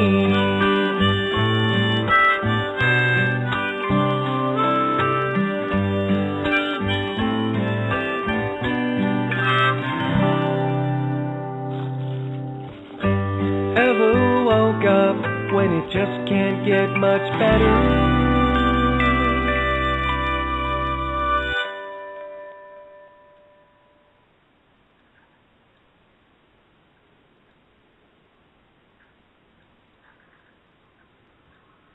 You're listening to Critical Mass Radio. Now it's our turn. There we go. Little button hesitation. Gotta love it. Anyway, yeah, I got you in with me, Patty, I think. Just make sure you're there. Yep, I did have Charisma in with me, and I'm not sure what happened there. Okay, yeah, because I'm not sure I'm going to roll. I got another little less than 20 minutes left here. I'm not sure I'm going to go into the rollover tonight. My apologies, guys. I'm just not feeling it, you know. I'd love to hear from you guys. You'll keep it rolling. So if you put your hands up. Oh, I'll tell you what. I am going to bring in Consuela. Get ready, baby. Here it comes.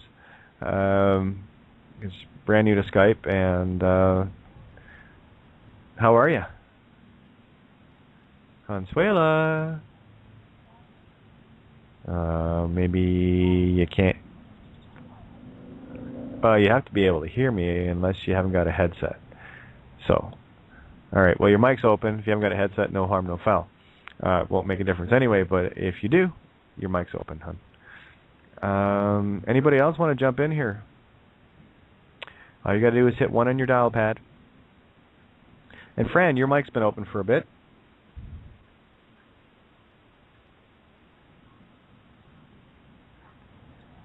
Am I still on the air?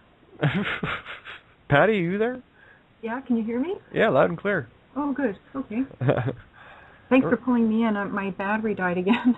Oh yeah, I saw the phone drop off there. So, we got Colleen jumping in, and new one, Facebook. That's an interesting Skype panel. I'm gonna get Colleen's line open here. There we go.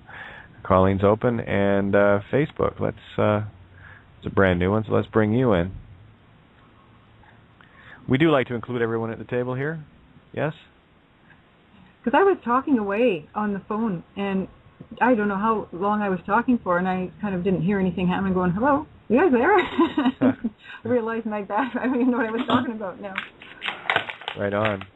All right, well, I got you there, Facebook, and Colleen. So who wants to go first?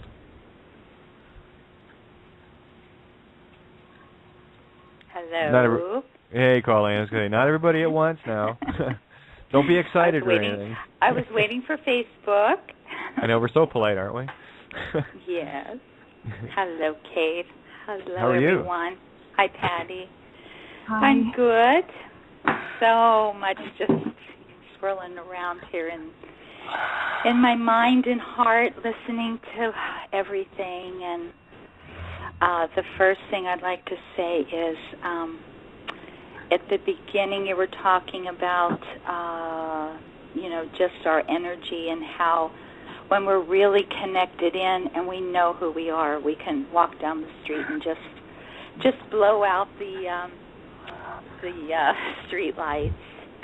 And my thought was yes, and we can rev them back up. We can put them back on with our energy too. Oh, and yeah. I've had that experience with when I've been doing really intense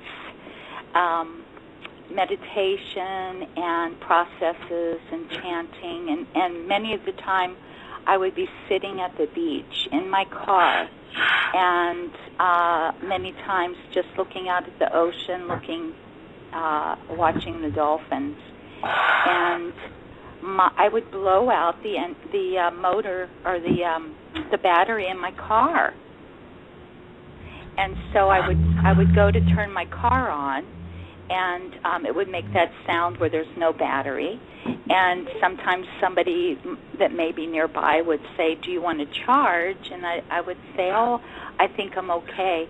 And within a short period of time, when you really focus that energy, you can charge your battery back up.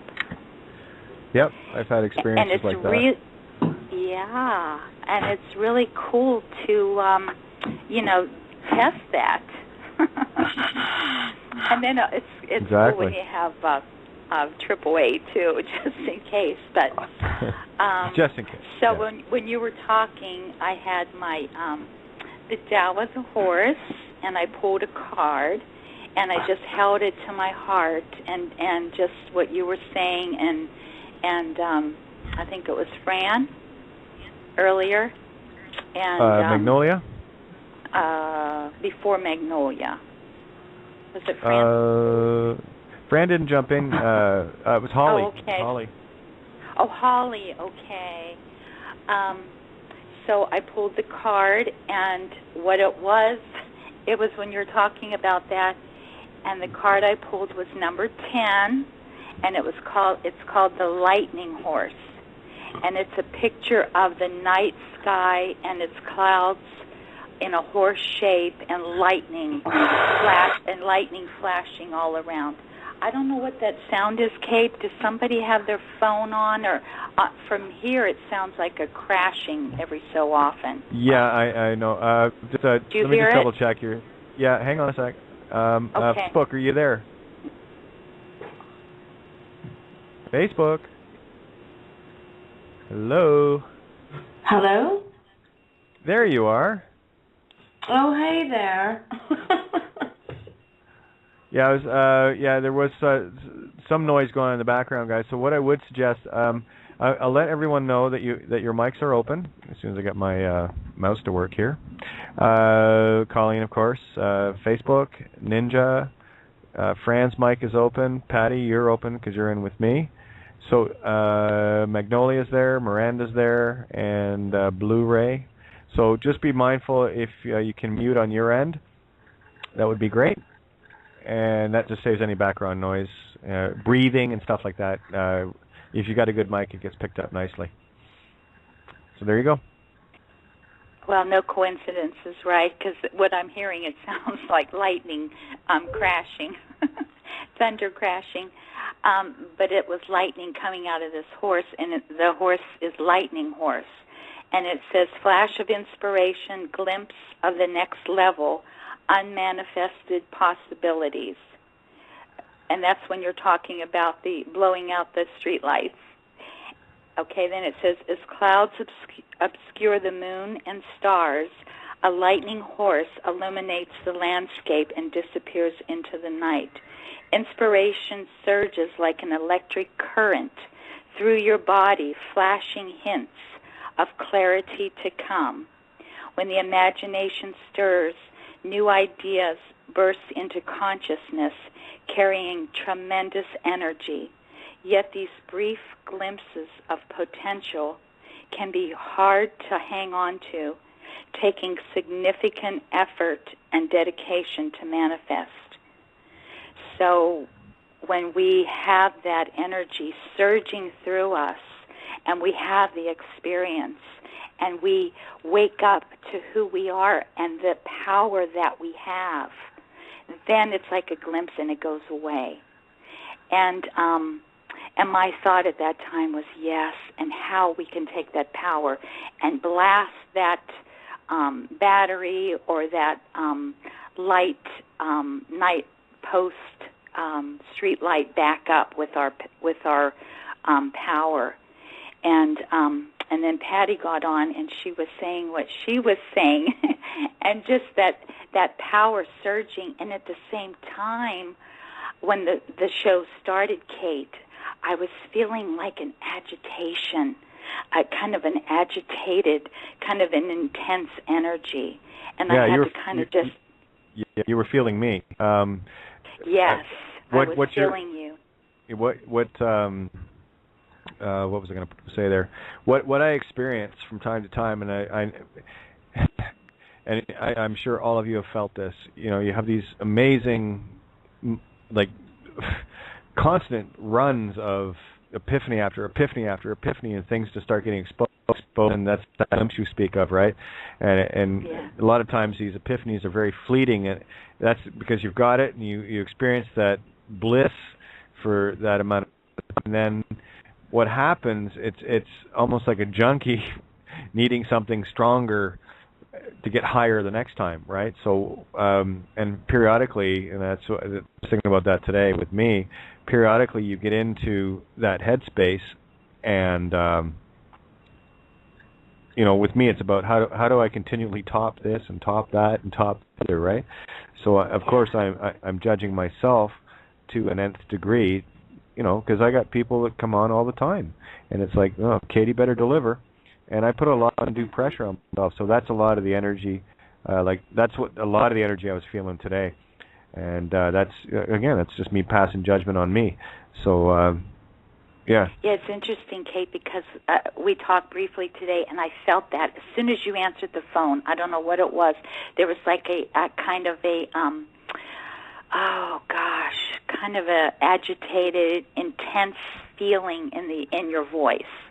And then when you started the show, I felt that. And isn't it interesting? I would pull the card with the horse with lightning flashing all around. Yeah, you know,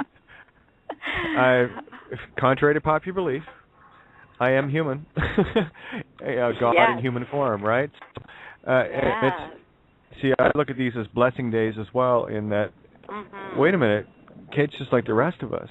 Well, yeah, maybe, you know, perchance you might do the little things that I do then, because I'm no different than you, you know. And everyone on this call, Kate, I'm sure completely can relate to that and know that it's okay, and that you have every right to feel irritated or intense whenever you do. And look at the energy that was flowing, and the card I picked with the lightning. Of course, there's intensity, right? Oh, and exactly. Through that intensity comes awareness and enlightenment. It can, if we connect into it. And I was going to say that. Oh, my gosh, you know, people that are listening, whether it's 5,000, 10,000, 20,000 tonight. Or one. Every one of them are such beautiful beings. They're here, Kate.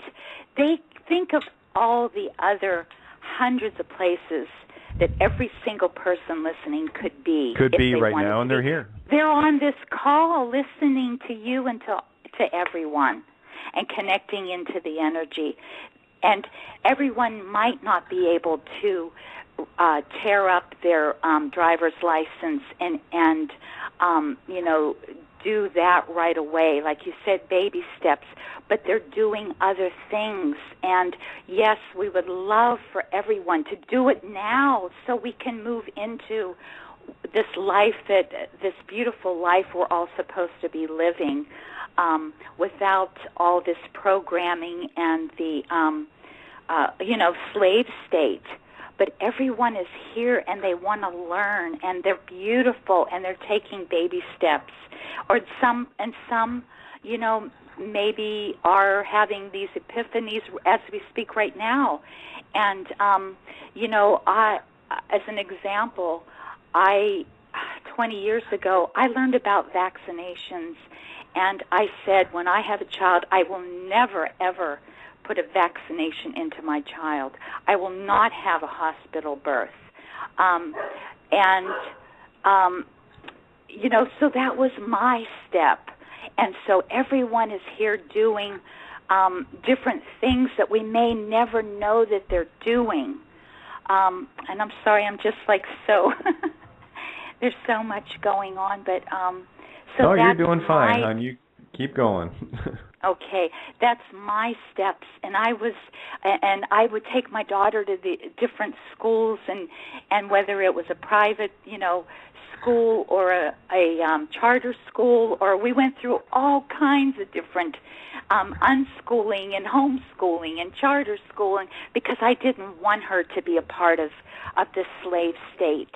And so that was my steps, and it was so uncomfortable, and people looking at you like you're mad. You're not going to vaccinate your child. You're not going to have them go to public school. You have them in unschooling. What is wrong with this woman? So we all do different things. Yes. And my daughter now is 18, and she's a beautiful indigo Gemini being. And healthy as hell, with nothing in her, nothing. And the people that did do it, it's okay. But we're all learning as we go. And I love everyone and just where everybody is, and the people who are connected in here. And every night, it really is a special place to be. And they've chosen. And they've chosen to be, yes, and they've chosen to be here. So that was the first thing on my mind. That's the pressure I put on myself to make sure that I have something that people can take with them. And and guys, you may not be aware of it, but I do put a shit pile of undue pressure on myself. Yes. And when why I do you can't do that, Kate? Why? Yes. I do it for completely selfish reasons. I'm tired. Well, I'm going to call you on that. Wouldn't that be I know. You've ego? already called me on it. No. You already called me on it. And again, ego would fight it, right? Yeah. See, neutrality goes, I need another observation from another camera angle, because there's something I'm not seeing. So I'm always grateful when someone has another camera angle and brings it in, so that little inkling that I have going on in the back of my mind, which is there, is confirmed by people like yourself. Thank you. And we're all there for each other. Isn't it beautiful? Okay. It's beyond beautiful. It's beyond the word. Now let me give you the contrast. If I were to put Fluffy out, I'd say, "No, I'm fine. What's your problem?" Okay, that's what Fluffy would say. Yeah. No, it's again for me. It's about presenting the humanity, and you know how I feel about pedestals when people put me or try to, they put me at a different level than them. No, sorry.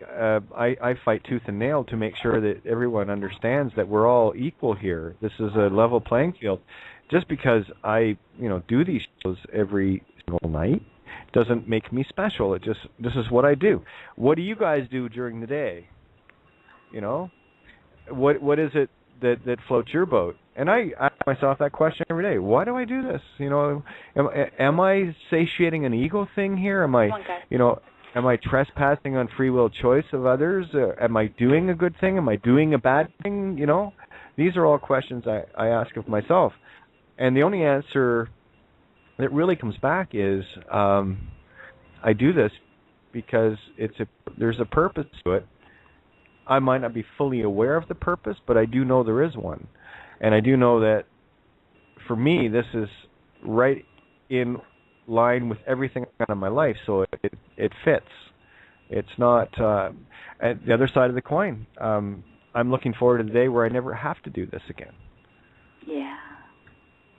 Well, Kate, I've got an allegory for what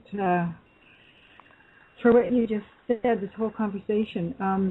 My phone battery, how it's limited. It's got limited power, right? And Yep. it has had for a while. And so the word phone is like phonics, right? Yeah, phony. Yeah. Yeah. Well, I just got this allegory when you guys were saying this, is that, my phone actually died again tonight, and it didn't take long at all. It didn't have as much oomph as it usually had. Well, you may have heard a phone ring in the background. Well, it was this phone because I put it back on the charger. Keep going. So what I did is I thought, oh man, I better take the batteries out because I don't want you guys to hear my phone ringing. I guess it had just enough juice for it to ring, right? Yeah. Well, I now just took the batteries out, and the phonics are dead. Okay, once, Patty, I've got just over a minute left here. I just want to do my shout out. Great big thanks to Paul Giovanni, Lisa, and the crew at criticalmassradio.co.uk. Thank you guys so much for making this platform possible at all, so that I get to bear my humanity for everybody, to show them just how human we all are. And I can do that without this platform.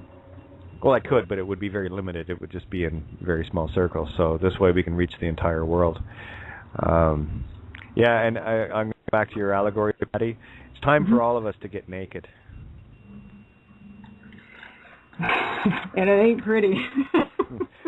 Allegorically, it's time for us to get naked with ourselves.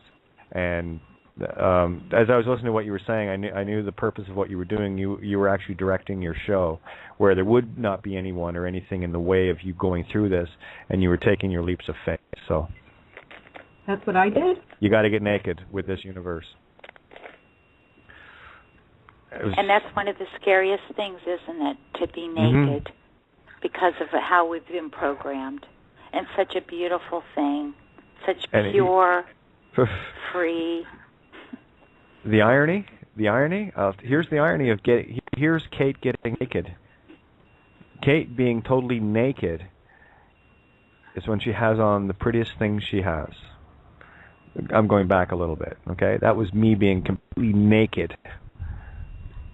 Wow. And showing the world who I was by what I was wearing on the outside. Oh, man. Wow. Well, you brought it up, Patty, so I'm just following that along with you. So, but see, each one of us has our own I walk naked style. every day, basically. Yes, and each one of us, world, you have yours, Kate, and each one of us has ours, that in that nakedness, that beauty.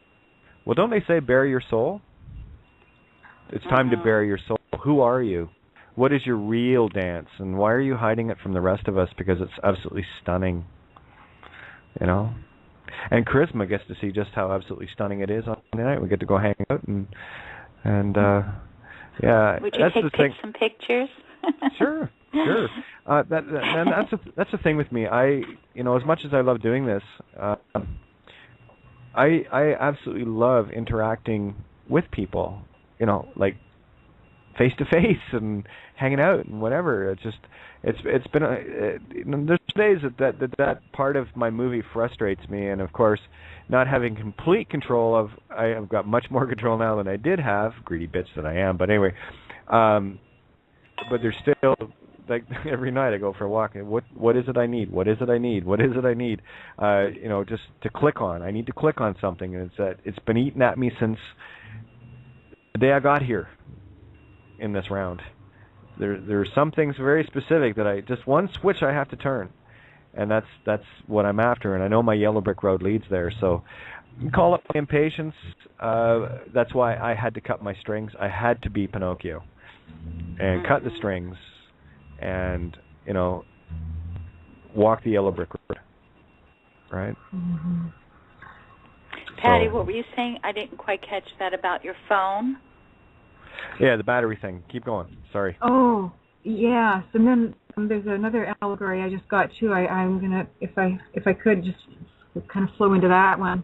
It kind of go hand in hand. But the fact, like when I was looking at the phone, it was representing phonics and the lies and the system, really, isn't it? It's what kept us entrapped. Well, because my phone represents the system, okay, that we're in now, or some of us are, and so as my battery was getting shorter and shorter and less power, that was indicating that the system is losing its power. Okay, as my battery was losing its power, it represented the system losing it. And so when of course, I've got, somebody phoned here. When I got cut off your show, Katie, the battery just totally died, so I put it on the charger. Well, I guess it had enough juice to receive 2 phone calls. Well, I guess you could hear them because it was pretty loud, and I thought, shit, I better take the batteries out because I don't want you guys. I don't know how to mute this thing, so I have to do all this stuff manually, right? Because my Skype is not up to date or something. So anyway, I ended up taking the batteries out of the phone simply and quite quickly, to be honest, because I didn't want anybody to phone back and disturb the show. So as soon as I did that, I sit back up and I go, holy shit, we just took the phonic system down. I mean, that's what it represented, because the phone is totally dead now. The batteries are out. That's interesting, because when you were talking earlier, you said something about phone, and then you said, if I die, and I wrote that down as a note about our words and how words are so powerful, and you said, if I die, and then you just said phonics, and there's, with the words, if I die, but then there's that other part that is that part that we do want to die, that part of the programming and the, wow.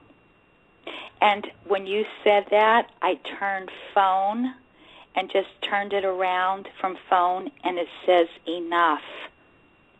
I was going to say that before you said it, because you sent it loud and clear. I saw it in reverse enough. Wow. Really? Yeah. I couldn't unmute fast enough. I was going to say enough, right?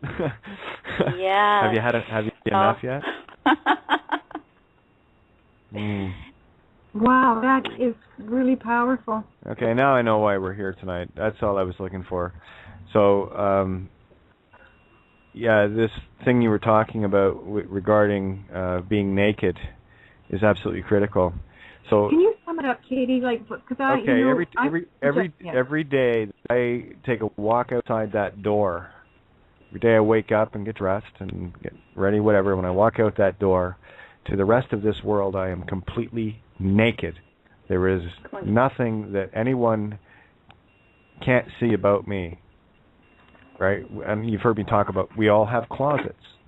Every single individual has something in their closet that they are terrified to bring out. And it could be something trivial to anyone else. It's like, say I'm talking to you guys and I ask, you would look at me and go, yeah, whatever. Me, I'm like, oh my God, they must think I'm a freak, and you see what I'm saying? So you are naked, and for me, this has been a journey of stripping off the Emperor's clothes to see that the Emperor truly is naked. That's what was given to me too today. Yeah, we are the Emperors. Time to get naked. Yeah, that's what was given to me when I was taking my clothes off. Same thing. Yeah. So with you, there's the quad, right? With you, taking your clothes off to be naked was making you naked, and that includes shaving your head too, right? These are very powerful things you're doing. And for me, you take all your clothes off to be naked. I put mine on to be naked. Oh, man. It's a mirror.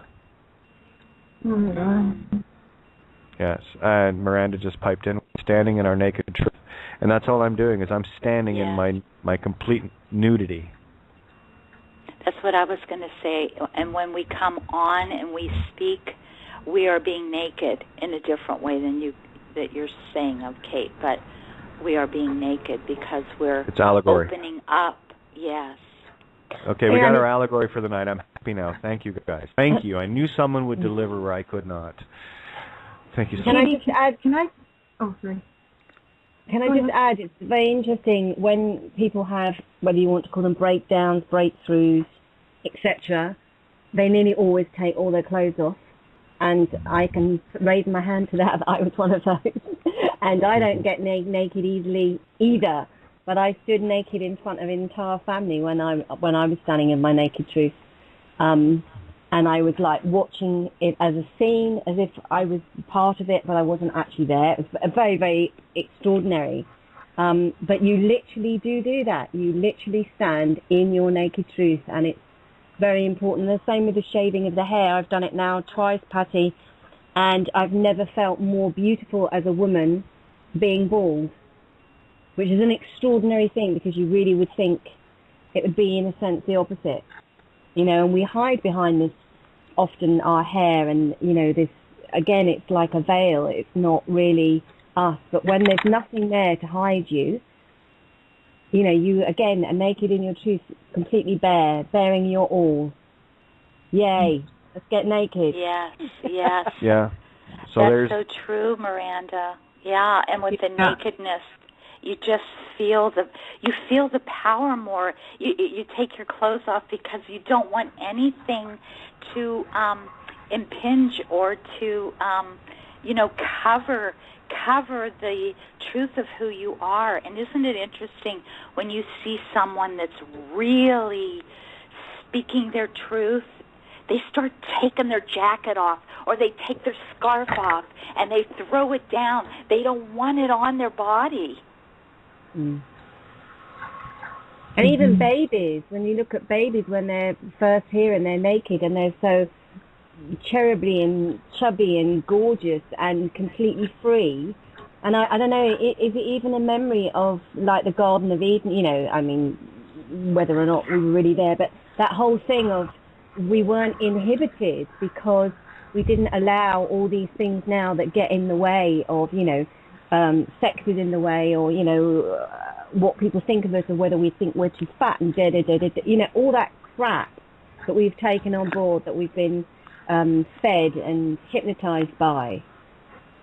Whereas, you know, when you're really just being, you don't give a damn what anybody thinks, because you're part, again, you've dropped the ego. It's gone, it's past.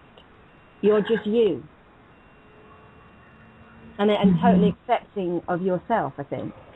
Yeah, and that's critical, actually, what you just said there, because even now there's still reservations within me, and these are the things that I'm looking at, going,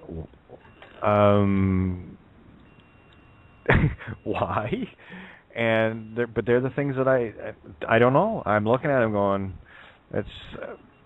I've had really nothing but great experiences being naked and in my own truth.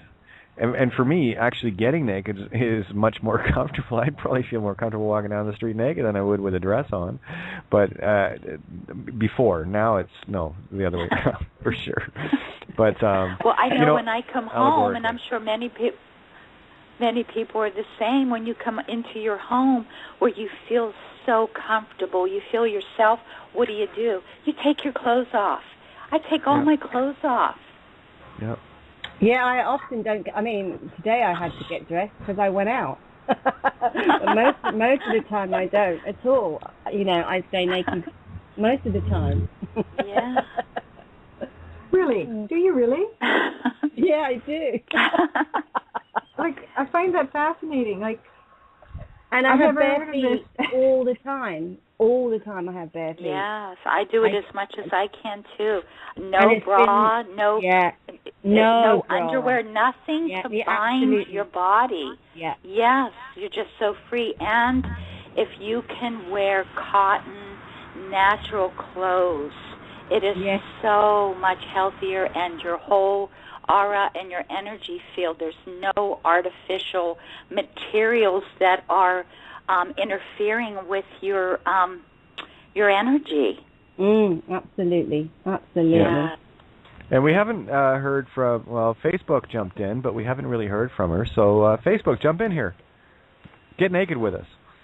It's a girls' night out, get naked. Hi there. How are you all doing? Good. Hey. Wonderful. Hi. It's very inspiring tonight. Everybody's really getting connected. I recognize this voice. How are you doing? I'm doing good. I was back in Ireland for 3 months doing loads I of can tell. parties. I can tell your accent's back, full force. I've just been living with the trees for 3 months, so. Right on. Dead on. Yeah. Right, you are. Hey, Kate, before I forget, I have a request. Yes, absolutely. What do you need? At the ending, could you close with the song Halfway Home? I sure can. Okay. And we'll see. Well, I'll try to do it when we actually have enough time to play the whole song. But it's been interesting to see where the songs get cut off. You know. Yeah. You know, like the other night when I hit Halfway Home, it got a dun dun dun dun. Thank you for using Blog Talk Radio. Goodbye. And what that told me at that instant was, oh no, we're a lot further than halfway home. We're like a chord away from home. Yeah. Right. So yeah, very very interesting. But yes, I will absolutely. Thank you. No worries. Thank you.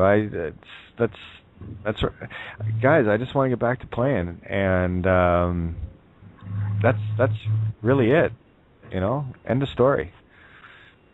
Well, Kate, you know, what I just said about the phone, the telephone. Mm-hmm. I want to read this to you because this is the other side of the story I just told about the phone, and this is the allegory. I just kind of got it today. About 3 weeks ago, my friend Brian, Brian. Yep. A friend of mine, he's a computer guy. He's my computer guy. And just kind of giving you the history so you can see where I'm going here. We go on hikes together. So when I was feeling this one day, it was a Sunday, he asked me to go to Lighthouse Park in West Vancouver here. It's a beautiful trail. It's a beautiful park. And it's right on the ocean. And my friend that I'm staying with here has a dog. And the dog's name is Madison. And Miranda, you can do a lexigram on Madison. I did a wee bit of an anagram just to present this for two, but I think you could really carry this one away, especially when you hear the story. It's M as in Mary, A, D as in Donald, I, S as in Sam, O, N as in Nancy. Okay. And so I said to Brian, is it okay if Madison comes? Because I'd like to take the dog out. And he goes, oh, yeah. Well, my urine, what I do is I collect it. And then when I go out on a walk, I just kind of water plants. And I chunk it down to, there's a creek here, and it's got pollution and stuff in it. So I just kind of, do a toss here and there. And so when I was going to Lighthouse Park, of course, I brought, a little squirty container with my urine in it. And so this is really so crazy when you hear the story. So here we are at Lighthouse Park, and here's Brian. Now, Brian represents, he's the computer guy. So Brian represents, if you switch the letters around, you get brain. Okay, so he's the male energy. He's the computer, the binary code. He's the male. So then we've got myself. Well, I've got a shaved head. I usually wear pink. I represent the female energy. I'm female. So then we have Madison, the dog. The dog is female, and dog is spelled backwards is God. Madison is the cutest, whitest dog, pure white, and so here we are. And when you do I did just a bit of an anagram for Madison, and what you have is Mason ID. That's Mason identification. Oh yeah. Okay. And there's a few more in there too, but I'll let you do those, okay? Because this is kind of fun. So, and so what happened is I'm in the park and I'm putting my urine everywhere, just kind of wherever, and of course it's got the DNA in it. Now the interesting thing is that I've been doing magnet therapy pretty intensely for quite a while because of the cancer, and especially now trying to deprogram this reptilian brain. I've got those huge neodymium magnets on my skull, and so I'm full of magnetic energy. Like I'm just like, I should be sticking to lampposts really, like when I walk by them. I'm really magnetized. So here's my urine, my DNA is collecting, and all, this liquid that's going through my body is, this magnetism, I'm sure, is attracted to it. So when my urine around, I'm just kind of going with this. I could be totally wrong, but it makes sense to me that because of the magnetic energy within my body, that it would be represented also in the urine. This is my point. So anyway, so we're all walking through the park. Well, we were there for quite a while, maybe 3 hours. Maddie was peeing everywhere because dogs do that. Well, I had to pee, so I go and pee. Well, Brian goes, well, I got to pee too, so the three of us are peeing all over this lighthouse park, okay? Not to mention I brought my own homemade pee that I brought from home, and I'm putting it in the ocean. Like, I'm trying to do this really discreetly because I don't want Brian to think I'm nuts. I did kind of mention the urine thing to him, but he thinks I'm a bit out there anyway. This would just throw him off his loop, I think. So I'm trying to squirt urine in the ocean. I tell him to go down and see what the water's like, and while he's down there, I'm tossing my urine in the ocean, right? So I get home here, and I'm thinking, okay, what is this about? It only came to me this morning, and the whole thing is just leading up to it. Lighthouse Park. The whole thing, Katie, remember, was it yesterday I was talking about the torch? I was a torch bearer. Yeah, it was yesterday. Yeah, it was yesterday. Is that it? Yeah. Okay. So then here again, it's another light. It's Lighthouse Park. This Lighthouse Park is really just such a good place, and to me this represented that, the Israelites, okay, Lights, lights, however you want to look at that group of people to be, whoever you think they are coming back, and so they're going to be attracted to this light. The DNA, like, it's just, do you understand what I'm saying? This whole thing is just a package now. Oh yeah, no, I and again, when you say lights, I flip it around and see style, and it's all about style, isn't it? In courts especially, right? Yeah. Style? Yeah, S-T-I-L-E, right? Just like I don't that. get that one. Well, no, it's going back to some other work that others had done. Don't have the details on it, but it as soon as you start talking about lights, oh yeah, wait a minute, style, and there's other things in there as well that you can. I'm sure we'll pull other things out of it. Keep going. I don't know that I have anything else to say. I've done the lexigram. Oh, on Madison? Yeah. Let's hear it. This is a real quickie. I am damn mad. A mad son. Son is a man. A main man. A son. A ma son. A mason. A son in sin. A scion. A ion. I am. So on. Wow. Yeah, just a couple in there, eh? Hey. Now, yeah. Okay.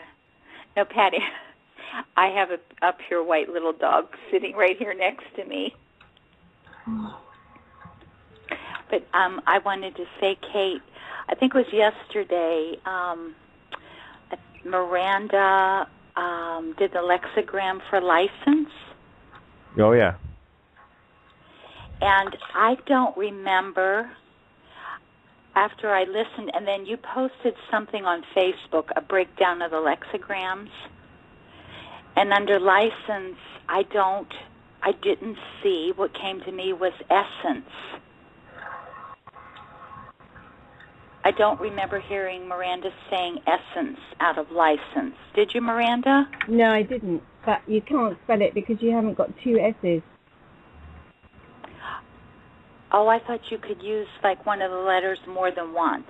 No, not if you're being really strict. Not if you're being really strict? No, not if you're really, really doing it properly. You shouldn't. Well, if you don't do it strict, I looked up essence. I looked up essence then from license, essence. Can I share that, Kate? Yes. Okay. It says, people, guys, you don't have to ask for my permission. That's why the stage is here. Okay. It's set. Go. Do your thing. Okay. It says essence, the permanent as contrasted with the accidental element of being, the individual real or ultimate nature of a thing, especially as opposed to its existence. A painting that captures the essence of the land.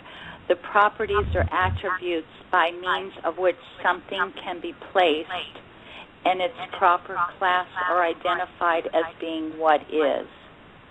I hear a echo there. And then also, I found this really interesting.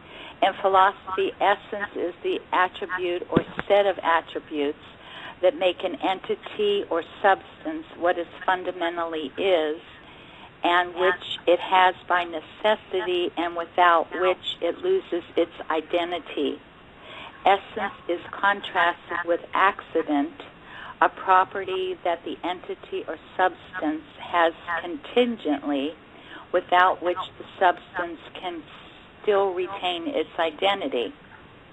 And then down here it says that in his dialogue, Plato suggests that concrete beings acquire their essence through their relations to forms, abstract, universal, logically or ontologically separate from the objects of sense perception. These forms are often put forth as the models or paradigms of which sensible things are copies. Anyway, I found that really interesting, the essence from license, using two S's. Well, yeah, and it goes back to the ascends, right? You go into the religious aspect of it as well. I hate saying religious because the ascends were nothing religious, right? No. So, yeah, and there was a bit of an echo. I'm not sure where that's coming from. So, but phonetically, it would make sense that when if you do too, Kate, with some things, you can mess the sound around. So yeah, phonetically, it does make sense that essence would be right up there with license because it's got that.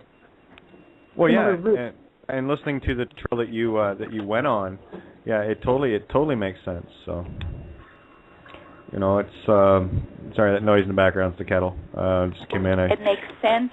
It makes sense out of essence. Oh, it does. That's very good. Don't wait for me. You guys are on a roll. I'm actually enjoying listening for a change. Can I butt in here?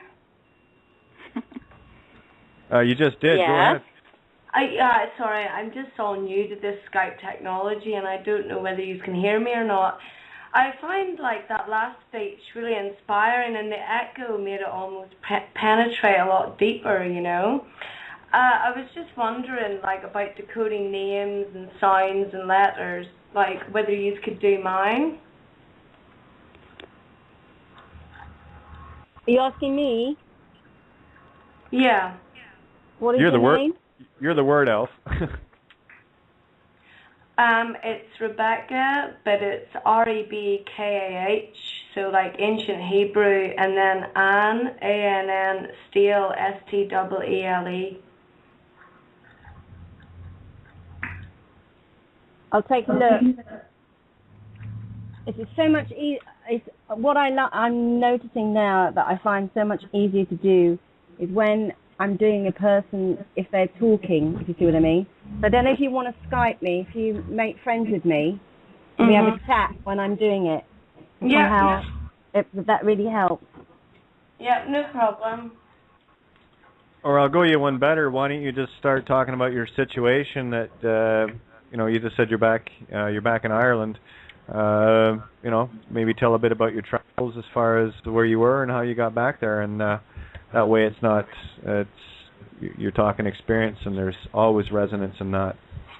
Always. Well, I've driven to move back to Galway to do some art shows and make connections, but I was in a sort of destructive relationship, and I moved into this city that was extremely transient and full of traditional music and beautiful and inspiring, and so many sort of tourists and belief in the magic of Ireland. But I kind of felt quite lost there. The energy was too transient, I felt like I was missing roots, so I went to Belfast and went to the country and connected with old friends, and came out of a sort of emotionally draining situation, and I've come back to London to do an art show. And I suppose all I can say is that the journey for me sort of been extremely metamorphic and transformative, and I feel like it's the first time I've been single in about 16 years, with different relationships, so I'm really embracing my own sense of emotional independence and getting to know myself, so that's all I can say. Yeah, it's quite a transition, eh? It takes a bit of getting used to actually hanging out with yourself. Yeah, no, it's good, I'm enjoying it. I've been doing loads of crystal meditations, hugging trees, just reconnecting. I've changed my diet as well, like totally sort of vegetarian, and I don't know, I feel a lot cleaner, and feel sort of introspective. But it's a cycle, it's like the life-death life cycle, it's like that book I read that kind of changed my life in a sense was The Woman That Ran with Wolves. Are you familiar with it? Yep. Yeah, I know what you're talking about. So it's again, it's about getting right back to your original core, Yeah, but we've many cycles of life and death and metamorphosis, And I'm doing an artist talk in London on Sunday, so I've been listening to the show to get some inspiration and kind of do a talk about the process of becoming an artist and all the sort of breakthrough transformation that had to happen to allow me to create from subconscious and feeling without sort of censoring or monitoring anything. So everything ties in, everything connects. Absolutely, it does. It was again, like for me tonight, and that's the magic word. I've been really, like today in particular, speaking of connecting, today I really, really felt disconnected. And I haven't had this feeling for a very long time. Obviously it must have been needed. I woke up this morning and it was almost like it was just empty. There was nothing, and I'm thinking about all the stuff I've been going over, and what I'm probably going to start doing is listening back to some of my, our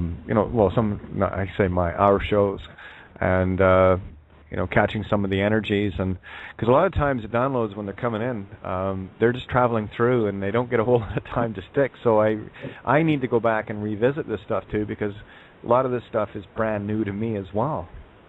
It's Katie, maybe this is the universe telling you you're winding down.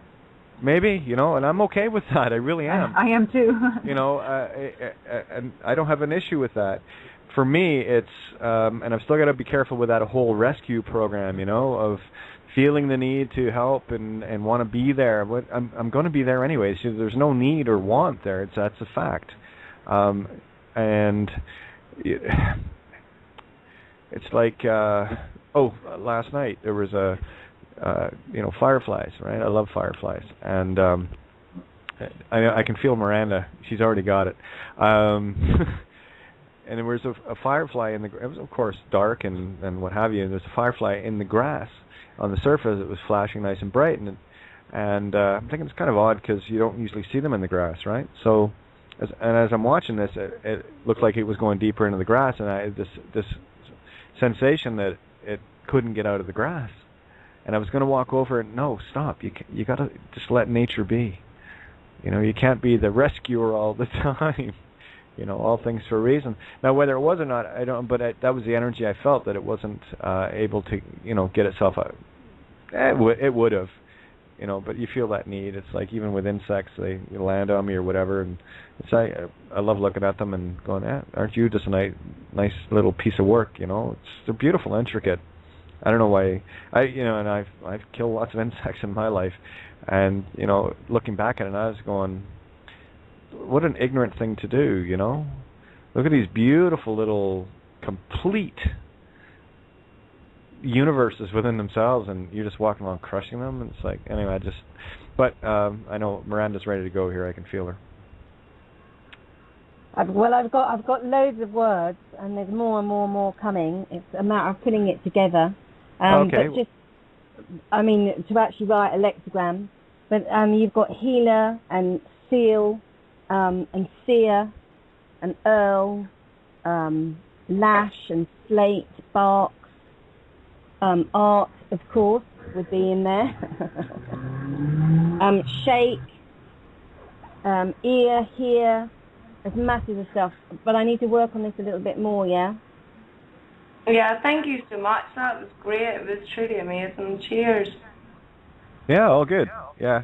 There's a lot of things I picked up myself in my name, but it's always interesting to hear, how it sounds to other people and what it projects and, what comes from the actual letters.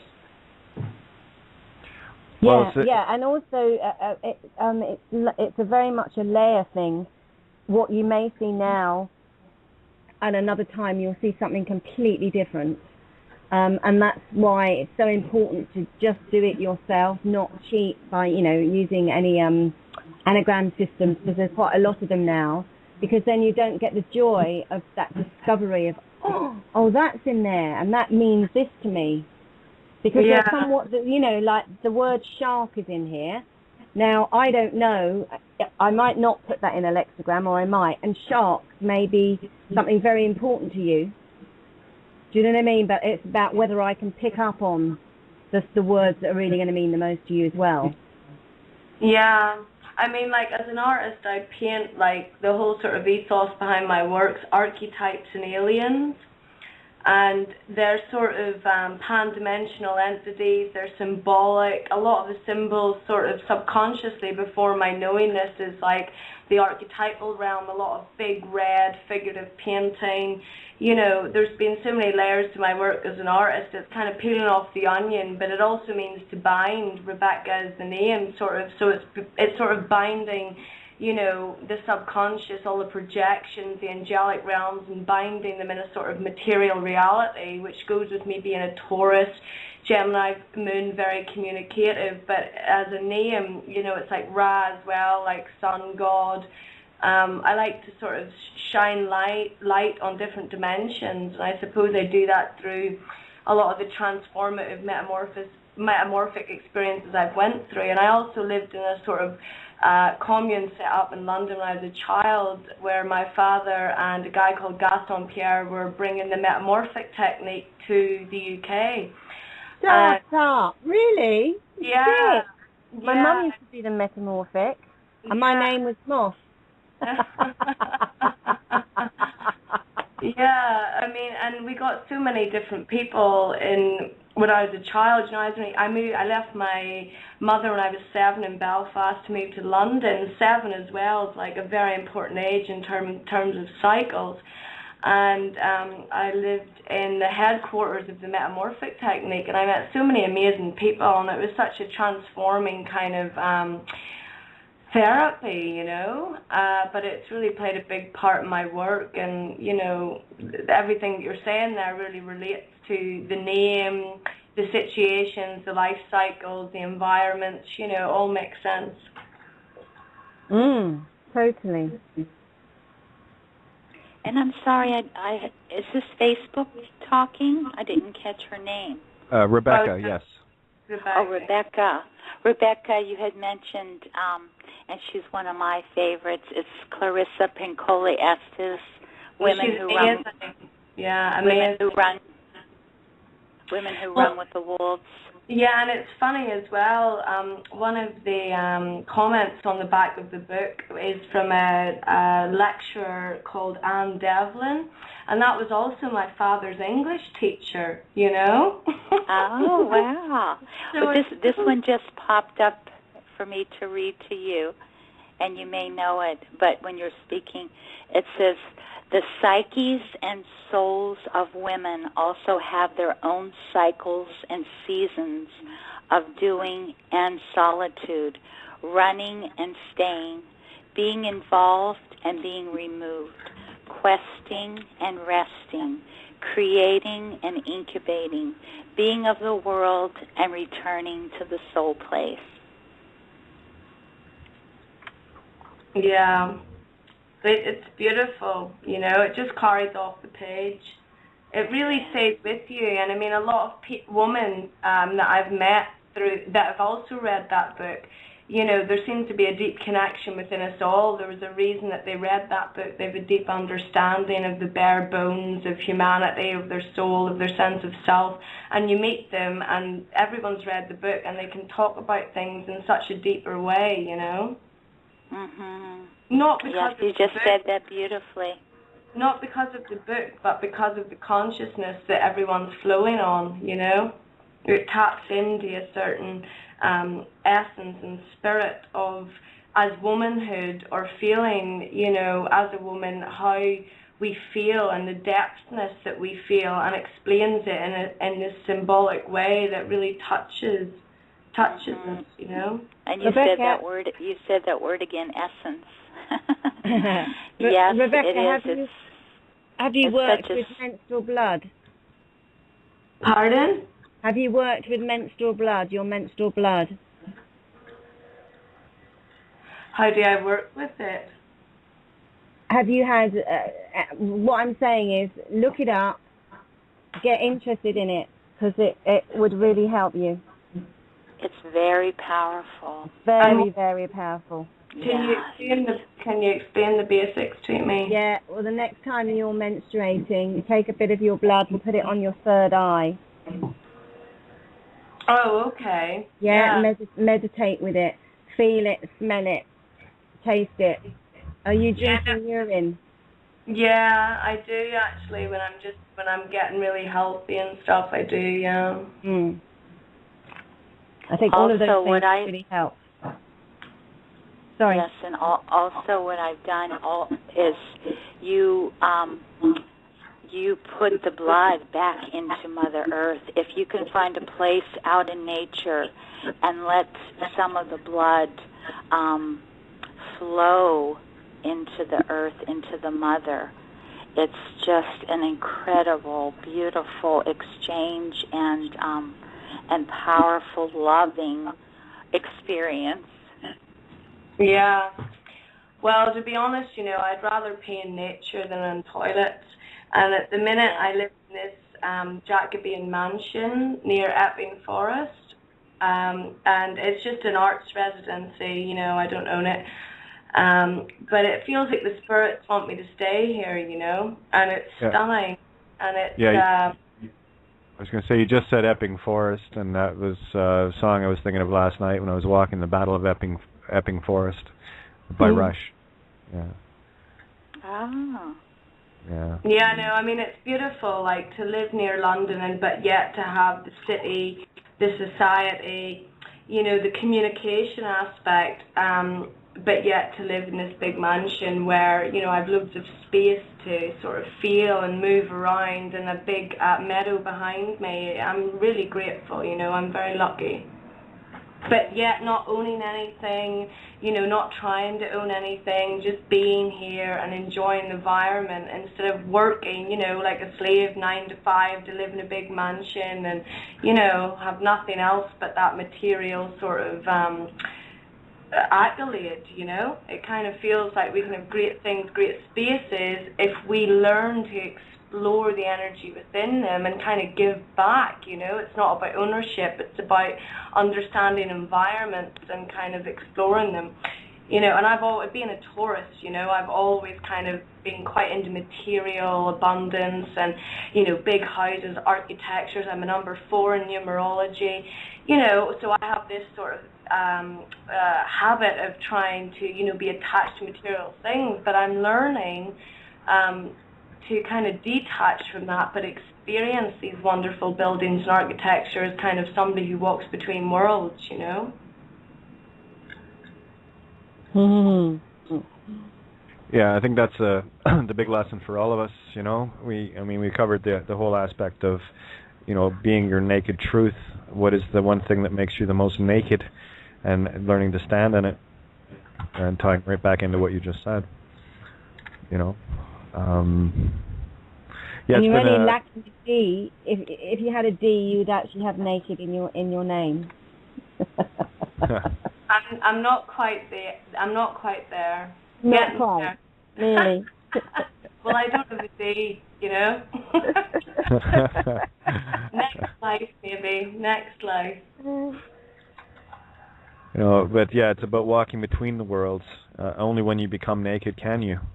And I think, you see, that resonates as an allegory directly to me. You know, only when you become naked and show your true self can you be a true walker between worlds. In being naked, you become invisible. Yeah, and that's because you become the Skywalker. You know, they can't see you because you're not you're not vibrating at a frequency that you can be seen. You know, it's a fearless resonance. Yeah. There's no fear. And I think I've mentioned this to you before, Kate, that certain people that I don't really want to connect with anymore, I've literally walked down the road and literally walked flat bang into them. They've looked me straight in the face, and not completely unrecognized, not seen me at all. It's wonderful.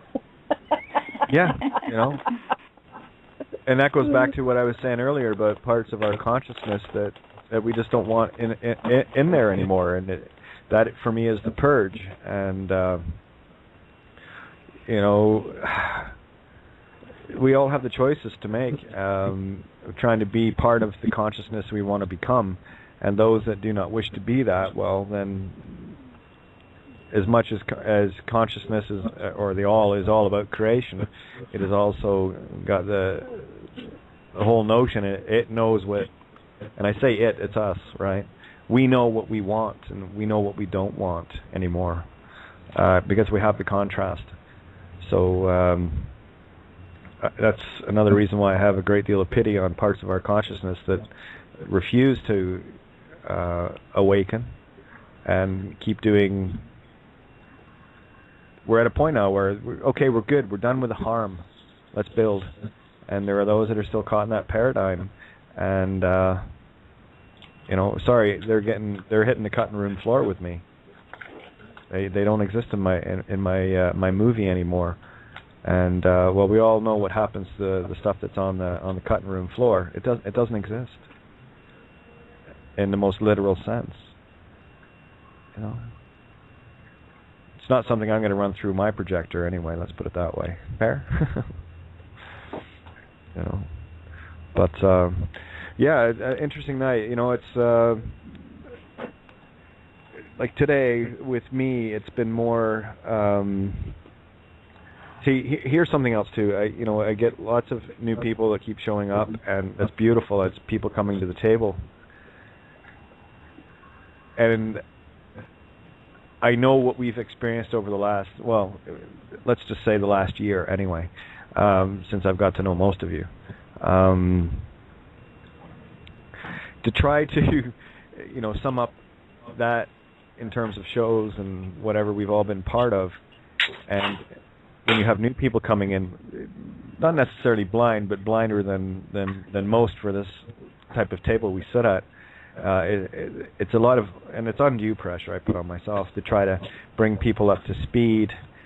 Some nights you'll hear I get frustrated. It's like, didn't we cover this like 100 times already? Oh, that's right. There's new people coming, so I have to keep going through these things over and over, and that's when it doesn't become frustrating, because I know I'm not repeating myself because there's someone new hearing it for the first time, so it's not a repeat, right? So And again, it's just the pressure I put on myself to, well, we've heard about these shows, and well, that wasn't what I expected, right? So, well, guaranteed it won't be what you expect. Nothing on this show is what you expect. At least nothing on this show is what I expect, that's for sure. It just kind of happens. We just let it happen, right? So we get into the center stream. But anyway, it just Mercury retrograde in Cancer right now. So for those that don't think that there is effect, we are all part of the universe. So some days I feel it more than others. And the next 3 weeks are harsh for everyone. They're very Are they harsh. really? So, yeah. It's there's a lot going on with Pluto at the moment as well. There's going to be a lot of transformation. Yeah. I mean, I don't mean that all bad, but just to be aware. That's why I say transformation, because transformation. Breathe. Yeah, transformation can take on whatever form it takes on. Let's just say the transformation will be exactly what is needed for all of us. And that, like you were saying, that can be perceived. In some people, it will be a great thing, and others will be like, "Oh shit, this sucks," right? What is your camera angle? What's your perspective? What's your resonance? What are you? Where are you in the game, basically? So. And just remember, it's just a movie. It's just a ride. That's all I was telling myself today. It's just a movie. Why am I, What? I'm human, and...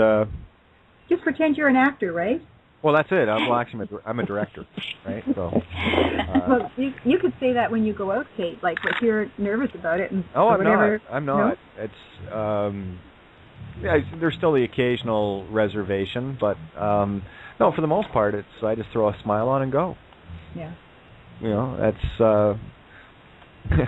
I actually, well, you'll see one day. Yeah. Yeah, it's. I'm one of the very, very, very, very fortunate transgenders in that I know some of my kindred, and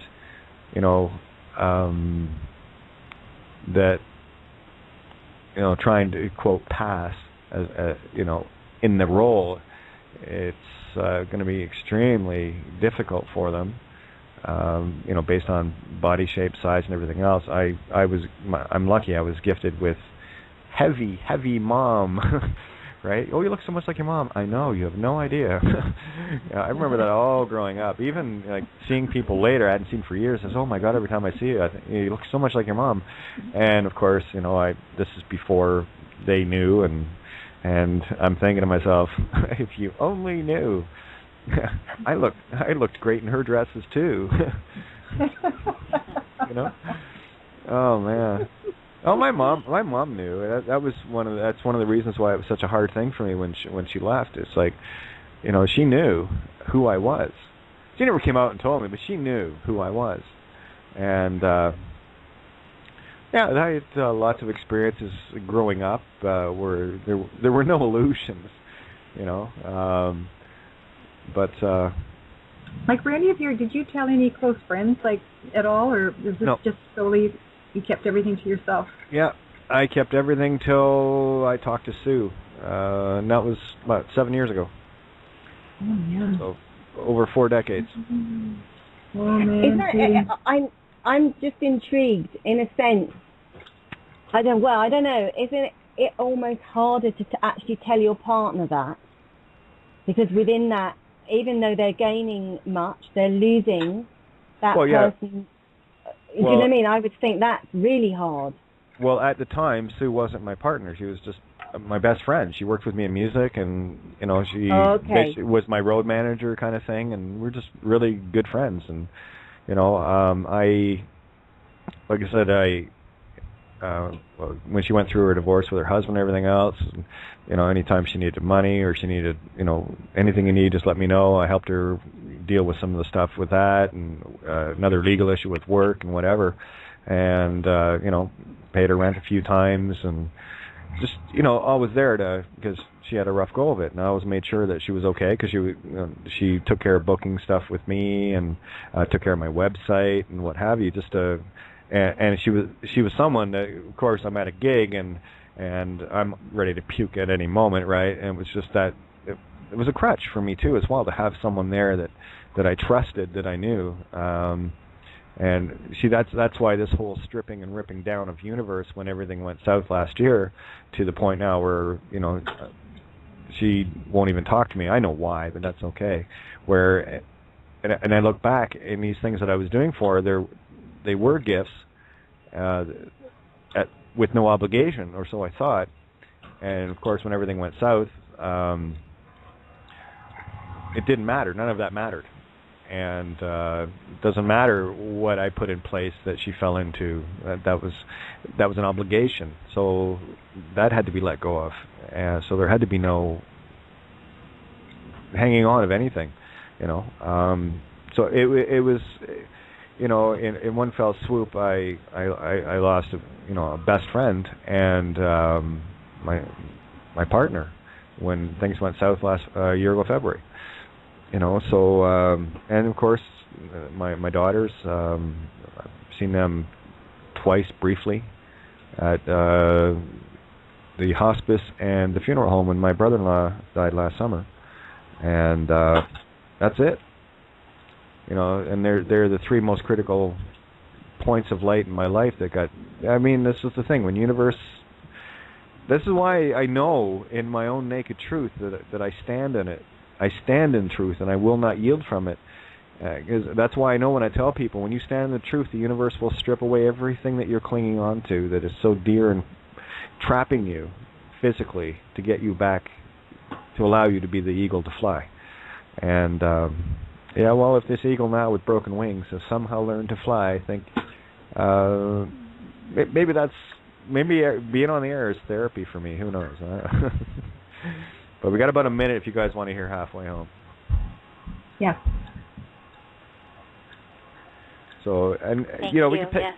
No worries. We can pick this up tonight or tomorrow night where we left off. That was the thing too, because we had literally hammered everything home last night, and it just got into this beautiful little chit chat. It was awesome. I loved it. So there was nothing to tie it to, because we hit this beautiful pinnacle, and that's what I was feeling this morning when I woke up. I woke up with, I'm empty. Mm-hmm. I have to find something, and I of course when I do that, left brain kicks in, and everything is screwed up. So there you go. But yeah, we've got enough time for, let me see, Halfway Home, and quick shout out for criticalmassradio.co.uk. So we'll pick this up tomorrow night where we left off. Okay. Thanks, Katie. All right, darling. The Naked Truth. Good night, everyone. Good night. Good night. Love you guys more than you could ever put in words. So, and we're more than halfway home. So we'll catch you guys tomorrow night. All right, darling. Night night. Bye. Bye. Love you. You're listening to Critical Mass Radio. Now it's our turn.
Could not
Video provided by VerdictProductions.com.